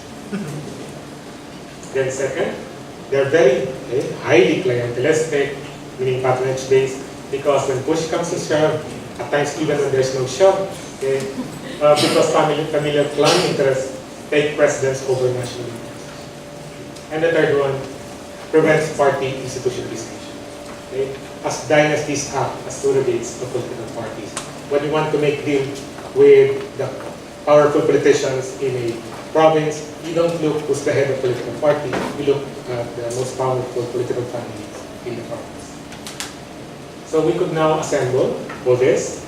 Kapanas members who are winners of the old unitary presidential setup. We're going to use the work of the two scholars who cited, Stefan Hagen and Kaufman. They are overwhelmingly for non-institutionalized and dynastic interests. And they're the ones pushing for the transition. According to the scholars, compromises with groups that have benefited from existing institutional arrangements would ensure that we're not going to get theft, assuming theft exists, it's F1. The P is P1. Each institutional design outcome reflects the balance of power. So therefore, it's not going to be theft, it's going to be something else. But the balance of power will be affected by the fact that we have a supermajority in Congress in terms of the lower house. Where about 260 members are members of the supermajority. And in that context, the distributed swing could be far more dramatic. And we could imagine this as F2. And in this context, because of the sheer multiplicity of features involved in changing the system and the form of government, it might actually do that. Because we're going to change so many things at the same time. It opens up to a lot of compromises with existing boundaries. ESP. And now we could mobilize the argument of Hubbard and Kaufman. Okay? And this is a quotation from the work. We might end up with hybrid outcomes that leave lines of accountability unclear and combine the worst of both worlds. In my classes, I called institutional Frankenstein outcomes. We could no longer recognize. We might actually end up with a truly Filipino model of federalism that the PDP level keeps on bragging. Okay? Only that this is not what we call.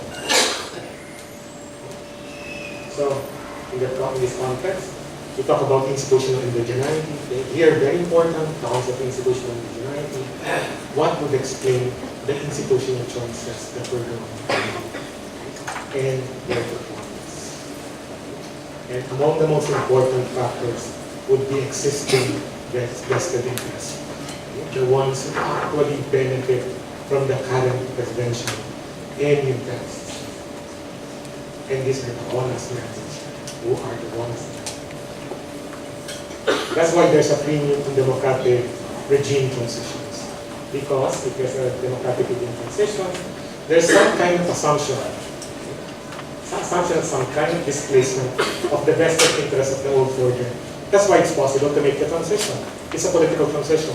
You're not necessarily a social one, but there's some kind of political transition. Okay? You displace some vested interests. This existing vested interests. Okay? The current situation that we have right now is for Adams-Worsley. We are calling Adams-Worsley's work. Worst case scenario, constitution making for Adams-Worsley is truly classic work, 1989 book, Democracy in the Market. According to him, when the relation of forces is known and uneven, the institutions are custom-made for a particular person, party, or alliance. And you just have to read the products of PDP level, the RBHA, okay? You go through the House Concurrent Resolution, and you know that person is Duterte. You read, for example, House Concurrent Resolution, the report of Subcommittee 1, in the transitory provisions, if I may read, the incumbent president shall exercise all the powers and functions of the head of state and head of government under this federal constitution until the election of the next president and prime minister in May 2022. He shall appoint the new cabinet from among the members of parliament. He shall have supervision and direction over the interim prime minister and cabinet. the current president will hold both the executive and the legislative power as we are making the transition. How is it possible? That you could even have this recommendation because it is controlled by his allies in the law. The first regular election for the President of the Republic of Federal Republic of the Philippines shall be held on the second Monday of May 25th. He shall be elected by the rest vote of the people to represent. Party? PDP Laban. That's why they're so confident probably to have a semi-presidentialism. Semi-presidentialism would of course be problematic if you have a party coming from, a president coming from one party, okay, and a prime minister coming from another party. But cohabitation is not a problem for them. Why? Because they are confident that both offices are going to be controlled by one party. And then of course, the Supreme Court, the alliance. So look at the constitutional provisions. The first election under this constitution shall be held on the second Monday of May. That is why there's no more election come 2019. But of course, it did not happen. There will be election in 2019 because of the delay of the Constituent Assembly. The assumption is there is no election in May 2019. That's why the first election under this new Constitution shall be in May 2019. And following, okay, look at this, following the adoption of this Constitution, the present Congress shall be dissolved. Wow, okay, what was that facing up? It will be dissolved. But the catch is the next sentence. Okay? The Senate and the House of Representatives shall be replaced by an interim parliament that shall exist immediately and shall continue until the members of the regular parliament shall have been elected and assume office. Okay? And who's going to constitute this? The members of the interim parliament shall be the incumbent members of the Senate and the House of Representatives, and by appointment of the President, the members of the cabinet will vote. So in this context, we mobilize again John Elser's work, okay, in his chapter 4, Deliberation and Constitution Making, in his book, Deliberative Democracy. Okay. According to John Elser, constitutions ought to be written by specially convened assemblies and not by bodies that also serve as ordinary legislatures. Why?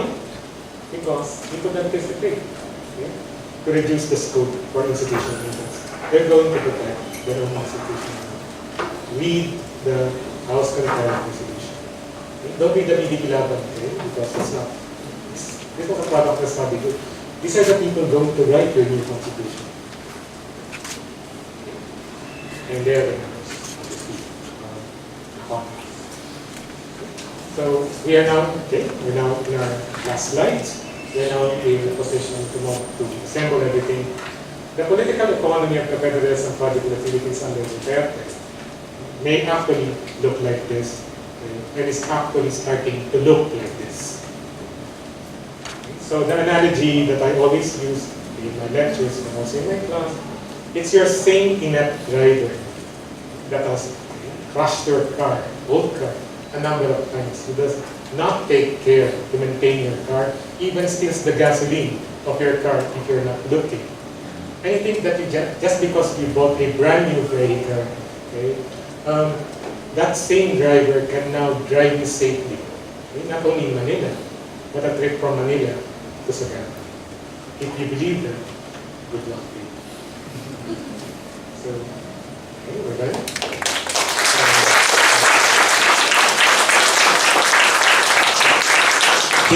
Thank you very much, Sir Jean. We have time for question and answer. So those with questions, please raise your hand, wait to be acknowledged.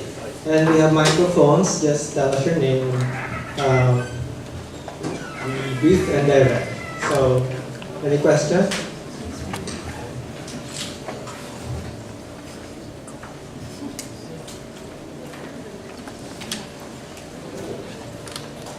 Questions, clarifications, comments?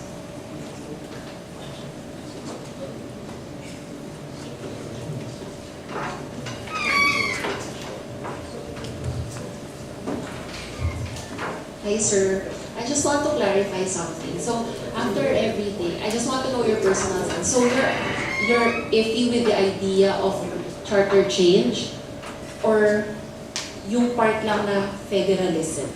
You see nothing wrong with the current constitution that we have?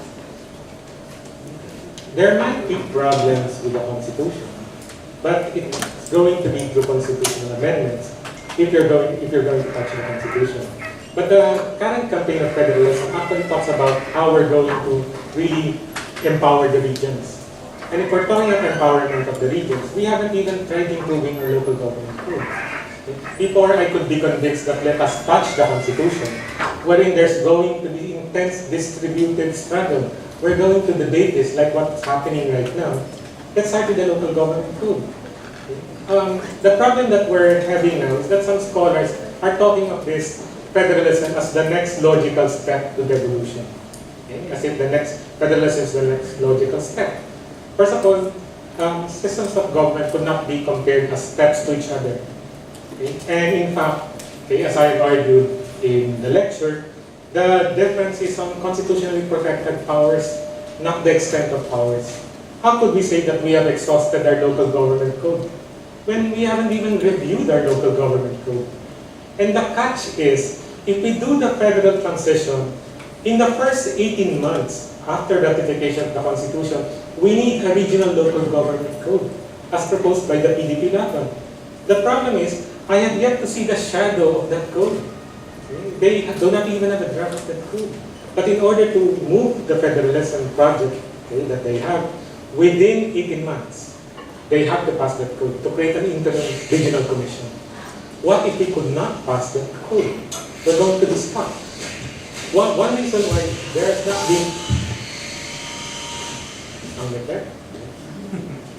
one problem why there has been no review. Under Section 521 of the Local Government Code, it mandates Congress. It is Congress that must review the local government at least every 5 years.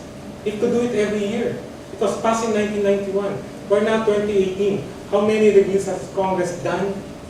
Nada. Not a single one. The last review of the local government code in 2014 was not done by Congress. It was done by the DILG and funded by the ADP. We don't even know how a review would look like. Now we're talking of one. Let's move to federalism because it's going to be the next logical step. And someone has even argued, we have exhausted the local government code. We have not even tried. The whole idea of a code, it's not just a simple law. It's a code. It is so complex. It's actually very interesting. And it allows for a lot of reforms. In that reform, in that review in 2014, it identifies 7 steps of reform, including, if your problem is the 60-40 allotment in favor of local government, national government, all you need is actually to pass an amendment in the legislation, or if you want a new legislation, make it 50-50 or 40-60 in favor of the local government code. Even interesting, the concept of equalization transfer. That you could actually have an equalization transfer for the regions that are not doing well. The recommendation of that review is that under Section 3 of the local government code, you could tweak it to include the IRA not only as a simple equalization, equal distribution, but actually to increase the appropriation for regions that are not doing well. This is an idea that we find with the PDP 11 Article 10. You don't need to have a new constitution for that, and go through so much trouble, and so much danger. Because look, changing the constitution is not just about federalism or parliamentarism. We also have to talk about term limits here. Because other countries, wherein you have presidents who have acted autocratically, have created new constitution to actually to allow you to run for another term, where it is actually called to run under the old constitution. We have a presidential term limit. We're going to have a new constitution. And no one among the proponents actually have said we're going to write in the transitory provision that we're going to bar the president of the old constitution from running under the new constitution. There are so many things operating when you open a constitution. It's not just the form, it's not just the system, but so much else.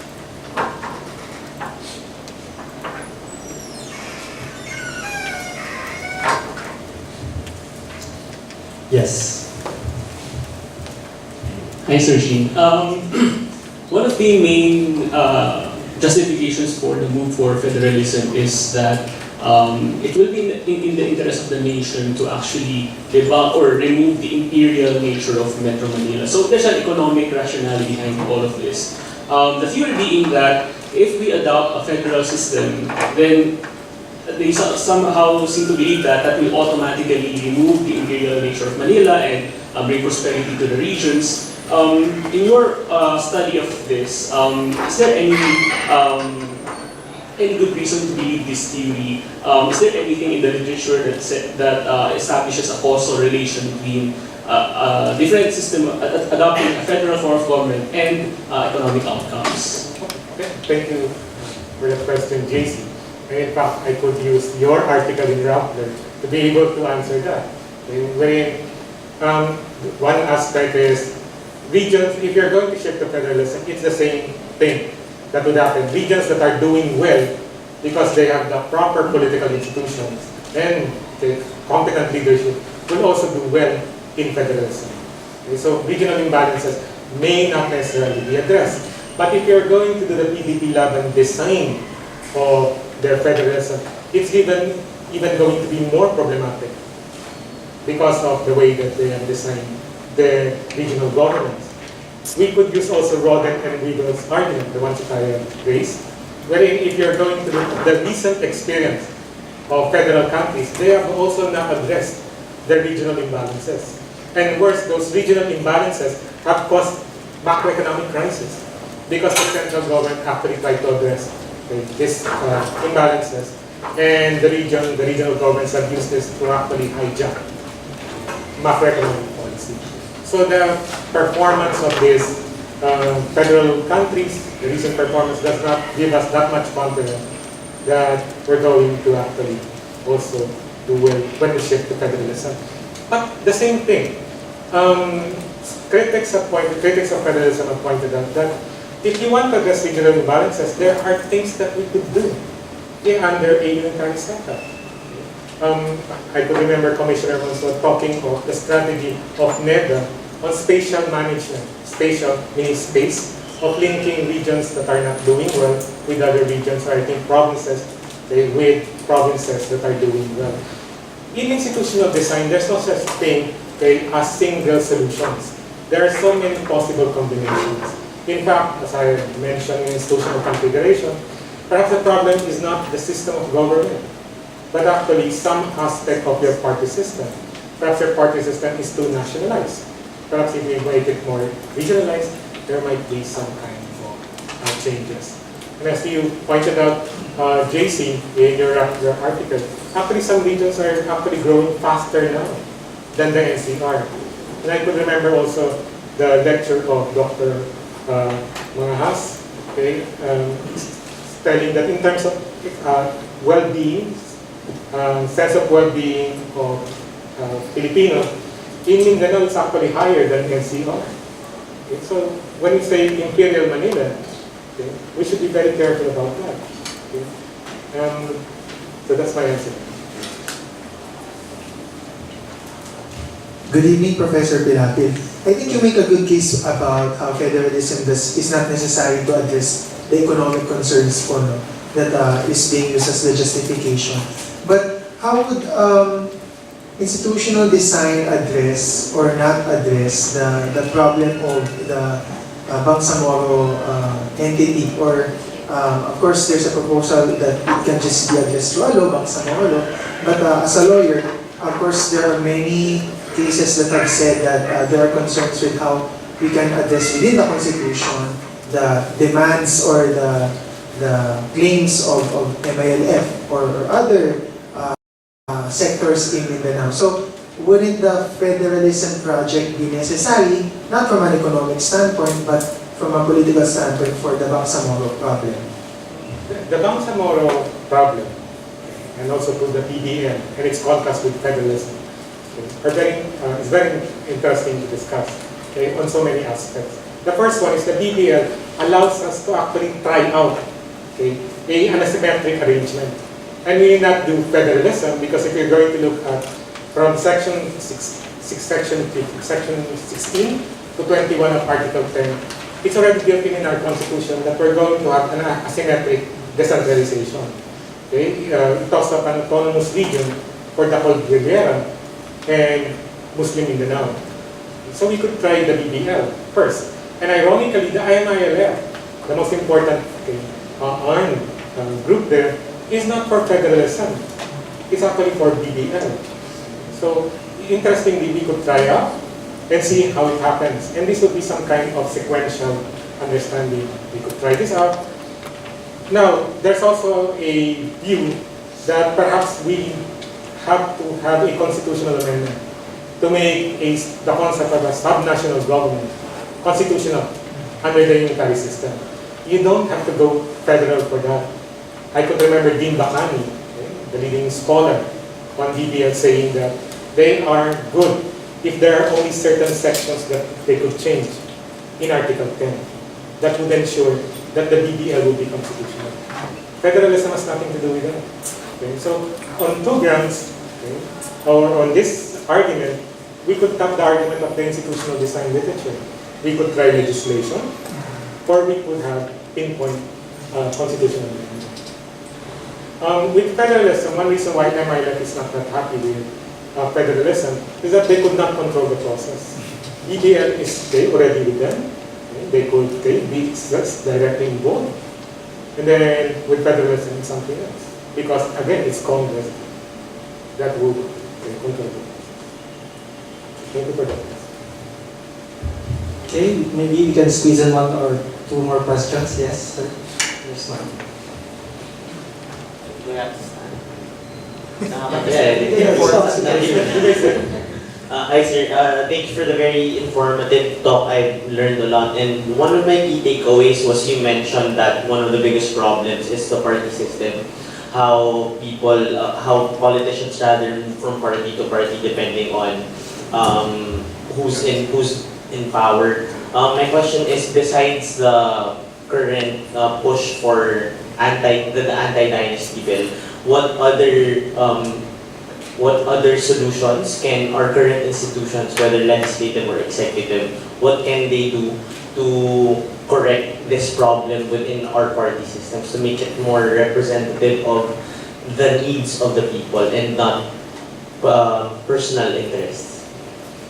In political science, when we talk about party system reforms, key that would be directly party system, we talk about institutional configuration. Okay? In terms of party system, usually this would be party system financing, okay? Prohibiting switching among two political parties, meaning turncoatism. So this would be the direct intervention. But the other one, more powerful, would be the electoral system design, which is to stop the SND or modify SND, okay, to a proportional representation. We already have the party list, but the party list is not operating like a real proportional representation because of the ceiling, okay, and the lack of a threshold. It's a long story, the party list, before there was a substantive requirement that only the marginalized are to be included, but the marginalized were actually the son of the president and sister-in-law of the first husband. So in that context, we have party system as well as electoral system. But I may have misled the audience thinking that reforms are easy when I said that that's reform rather than overhaul. In institutional design, reforms are also difficult because you have the same endogeneity problem. Who's going to actually pass your political system, your party system reform? It's also your current congressmen. So reforms are very difficult. That's why some people are surprised when some institutional design scholars, okay, when they talk of reforms, they talk of civil society organizations, okay, like a number of people who are here. Okay, because although the institutional design or institutions can never be reduced to the kind of society you have, the impetus for reforms usually come from civil society members. You have to push your congressmen and your senators to actually pass these reforms. And the problem that we have is that this discourse on system of government actually displays the more important discourse on accountability. In terms of making our officials, congressmen, mayors, accountable to us in terms of their performance, okay, or when they steal from us. I tell my classes that perhaps passing the bank secrecy law will have more an impact on accountability than the system of government change.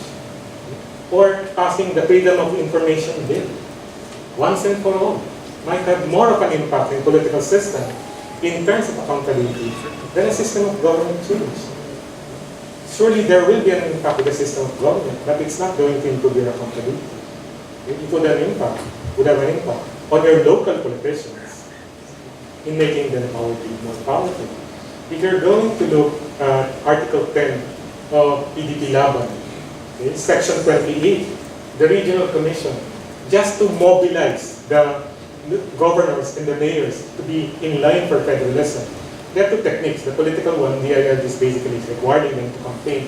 But if you look at the Constitution, it's music to their ears. The Regional Commission will be composed by governors and mayors of highly urbanized cities and independent component cities.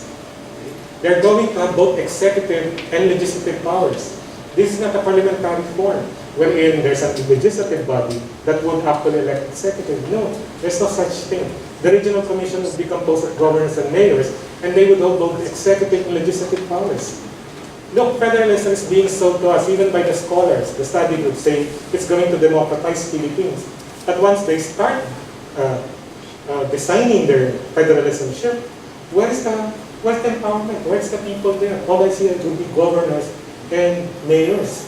They have monopolized both legislative and executive power. There's a regional consultative body, but it does not enact legislation. It only proposes legislation to these governors. Not only is it a supra-parliamentary body, okay, which violates our constitution in terms of checks and balances, it is also a supra-appointment body, because all appointments are going to be done by this regional commission. You know the implication of this? They're going to build up the dynasties from the provinces to the regional. It's a past lane to even having more powerful dynasties, because now they're going to be at the regional level. And it's a minimum of 5 years.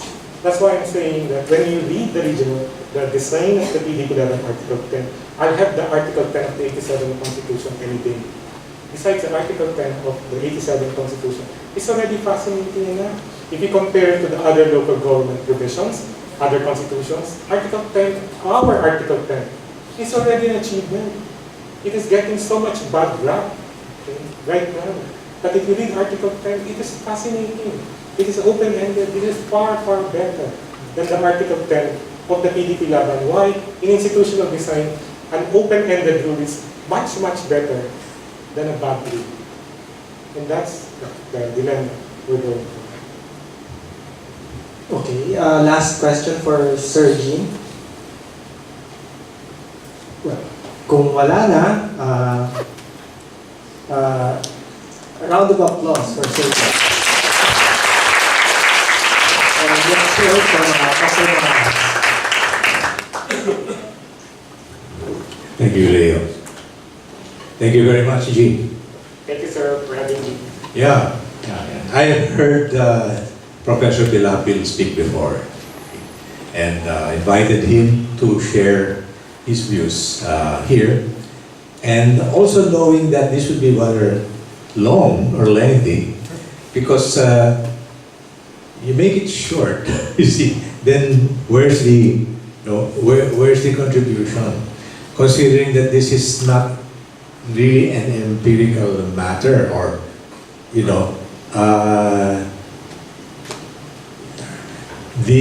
data are from all over the world, and they are contradictory, as you have seen, right? So there's no conclusion that can be really formed that way, and I hope you will tell your colleagues, your partners, the ones who you interact with, that there's no There's no conclusion that can be drawn from all of this scholarly experience around the world right now. And that's important. I mean, rather than each of you, studying all of these countries, that's what scholars are for, to synthesize, summarize, and bring it all and analyze it together. You cannot just say, oh, nangyari ito doon sa Chile, yan, okay na. Hindi ganun eh. It's that complicated. And there are so many warnings that it could get worse by, not even because of carelessness. It could get worse because the important thing is who, and you mean to name names, who are the people making these proposals and what is in it for them, right? What is in it for them? Find out from your constituencies what system are they thinking of?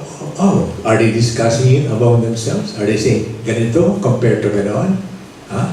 What have they heard? Right? What is happening?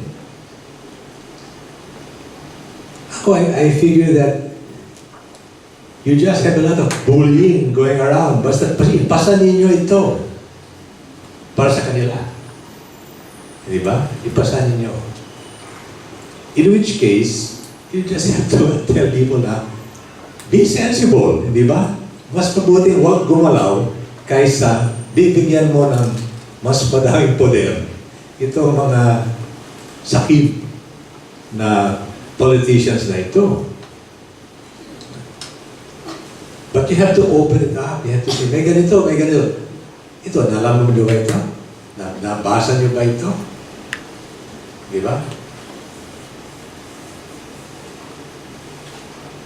I'll let you know that it's not easy for us at SWS to do opinion polling about this because it's complicated, very, very complicated.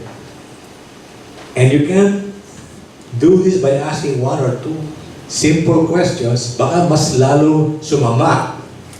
Kasi kung anong resulta niyan, gagamitin ng mga troll. Di ba? At they'll twist it around and change it, and so forth and so on to do that. It's got to be careful, detailed, complicated, and it should be done over a long period of time. Situation now is that I would say now, unfortunately, the economy has been doing all right since 2014.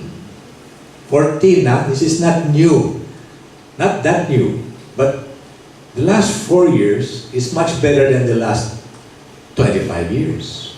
Huh? You had almost always, maybe except for 1 or 2 quarters, more people getting worse off than getting better off from 1985 up to 2013.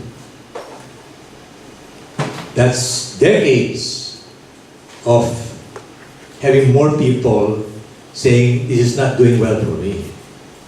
Decades and decades. It's only recently that there has been this change. Right? And that's not a matter of economic growth. I just take that from me, I'm an economist. It's not from the GNP that you look at that.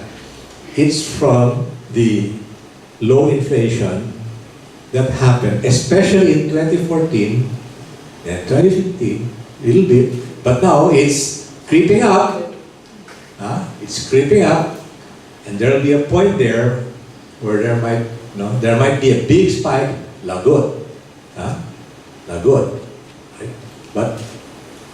But as long as the Bangko Sentral and the other people there are careful, they'll be able to hold the line a little bit. See, that's the, that's the saving grace. Kaya mas mabuti siguro kung hindi ganon para hindi ko malawit ang mga tsatsang ito.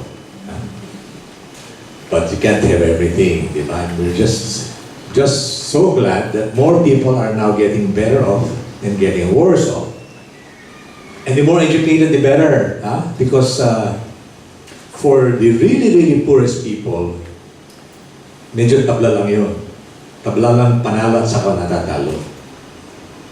Okay.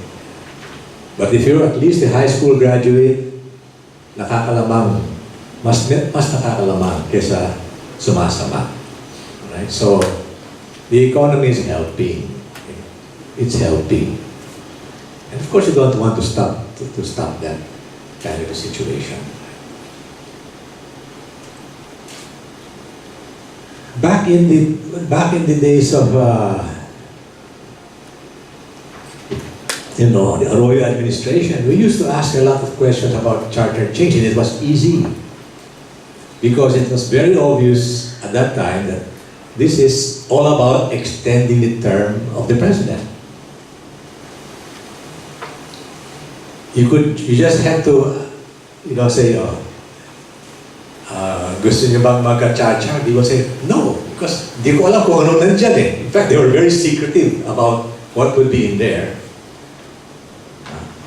And of course, they would want it to be parliamentary because mas madaling maging presidente sa isang parliament kaysa sa direct election when you're unpopular person. That was why De Venecia wanted it to be parliamentary. Kasi wala siyang chance na maging presidente kung direct election. Only in a parliamentary could it be when you control the legislature. Diba? I used to characterize this issue of cha-cha as, like the person who would say, close your eyes and open your mouth, I'm going to feed you something. Diba? And of course, a smart person would say, ano yun? Basta buksan mo, lunukin mo ito at mamaya na lang. Sabihin mo kung gusto mo. Pagkatapos na, nilasan pala. Of course, smart people would say, no. You can't explain it first. Remember, there were so many attempts to get signatures to something that people did not know. The whole idea na was, i-bulldoze mo na lang sila.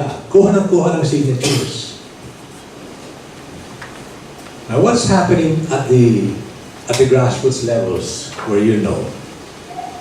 Dinidiscuss ba ng tunay? Or binabraso na lang? Kung binabraso na lang, sabihin mo, ingat kayo. Ingat kayo.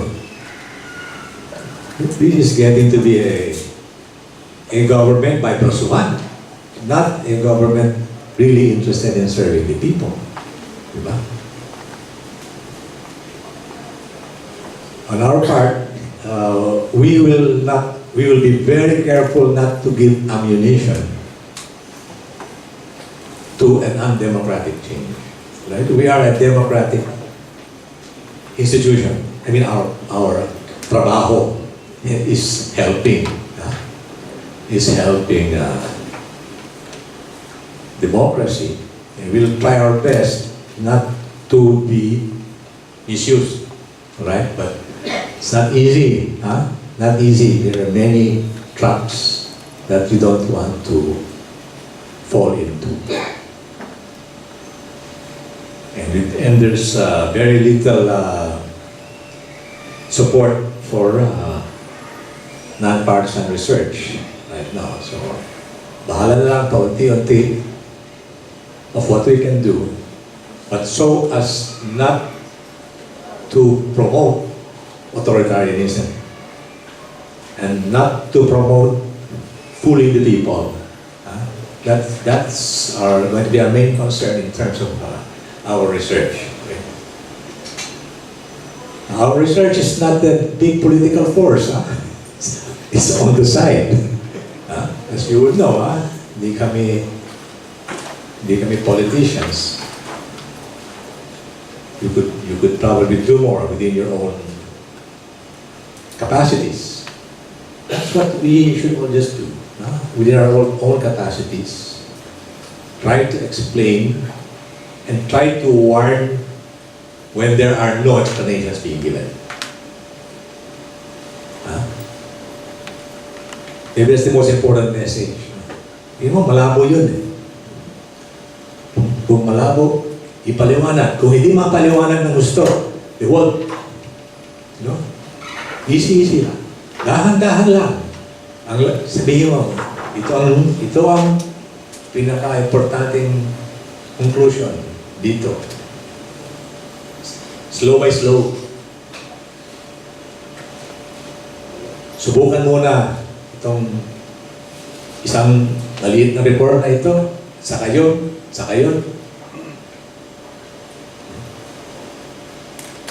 I-discuss ng mabuti, like that. Pero itong wholesale na, wholesale na pagbabago, napaka-peligroso. That's the main message dito. Napaka-peligroso. That's not what it should be. And that's just the state of knowledge. Walang sigurado. Maaaring ang sumama. Di ba? So kung peligroso, ito huwag tatakbo. Paunti-unti. Tingin-tingin. Araw-araw. Everywhere. Look around. Warning. Be careful. That's the main message which Jean Pilapil is giving us today from the world experience, and we'll take it back to all of the people whom you can reach. Maraming salamat, Jean, for helping to educate the people.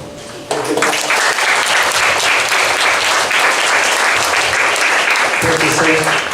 That formally ends our Kapihan. We invite you to join our mailing list na nasa website ng SWS so that you can also receive future invitations for future Kapihans. And maraming salamat po ulit sa pagdalo.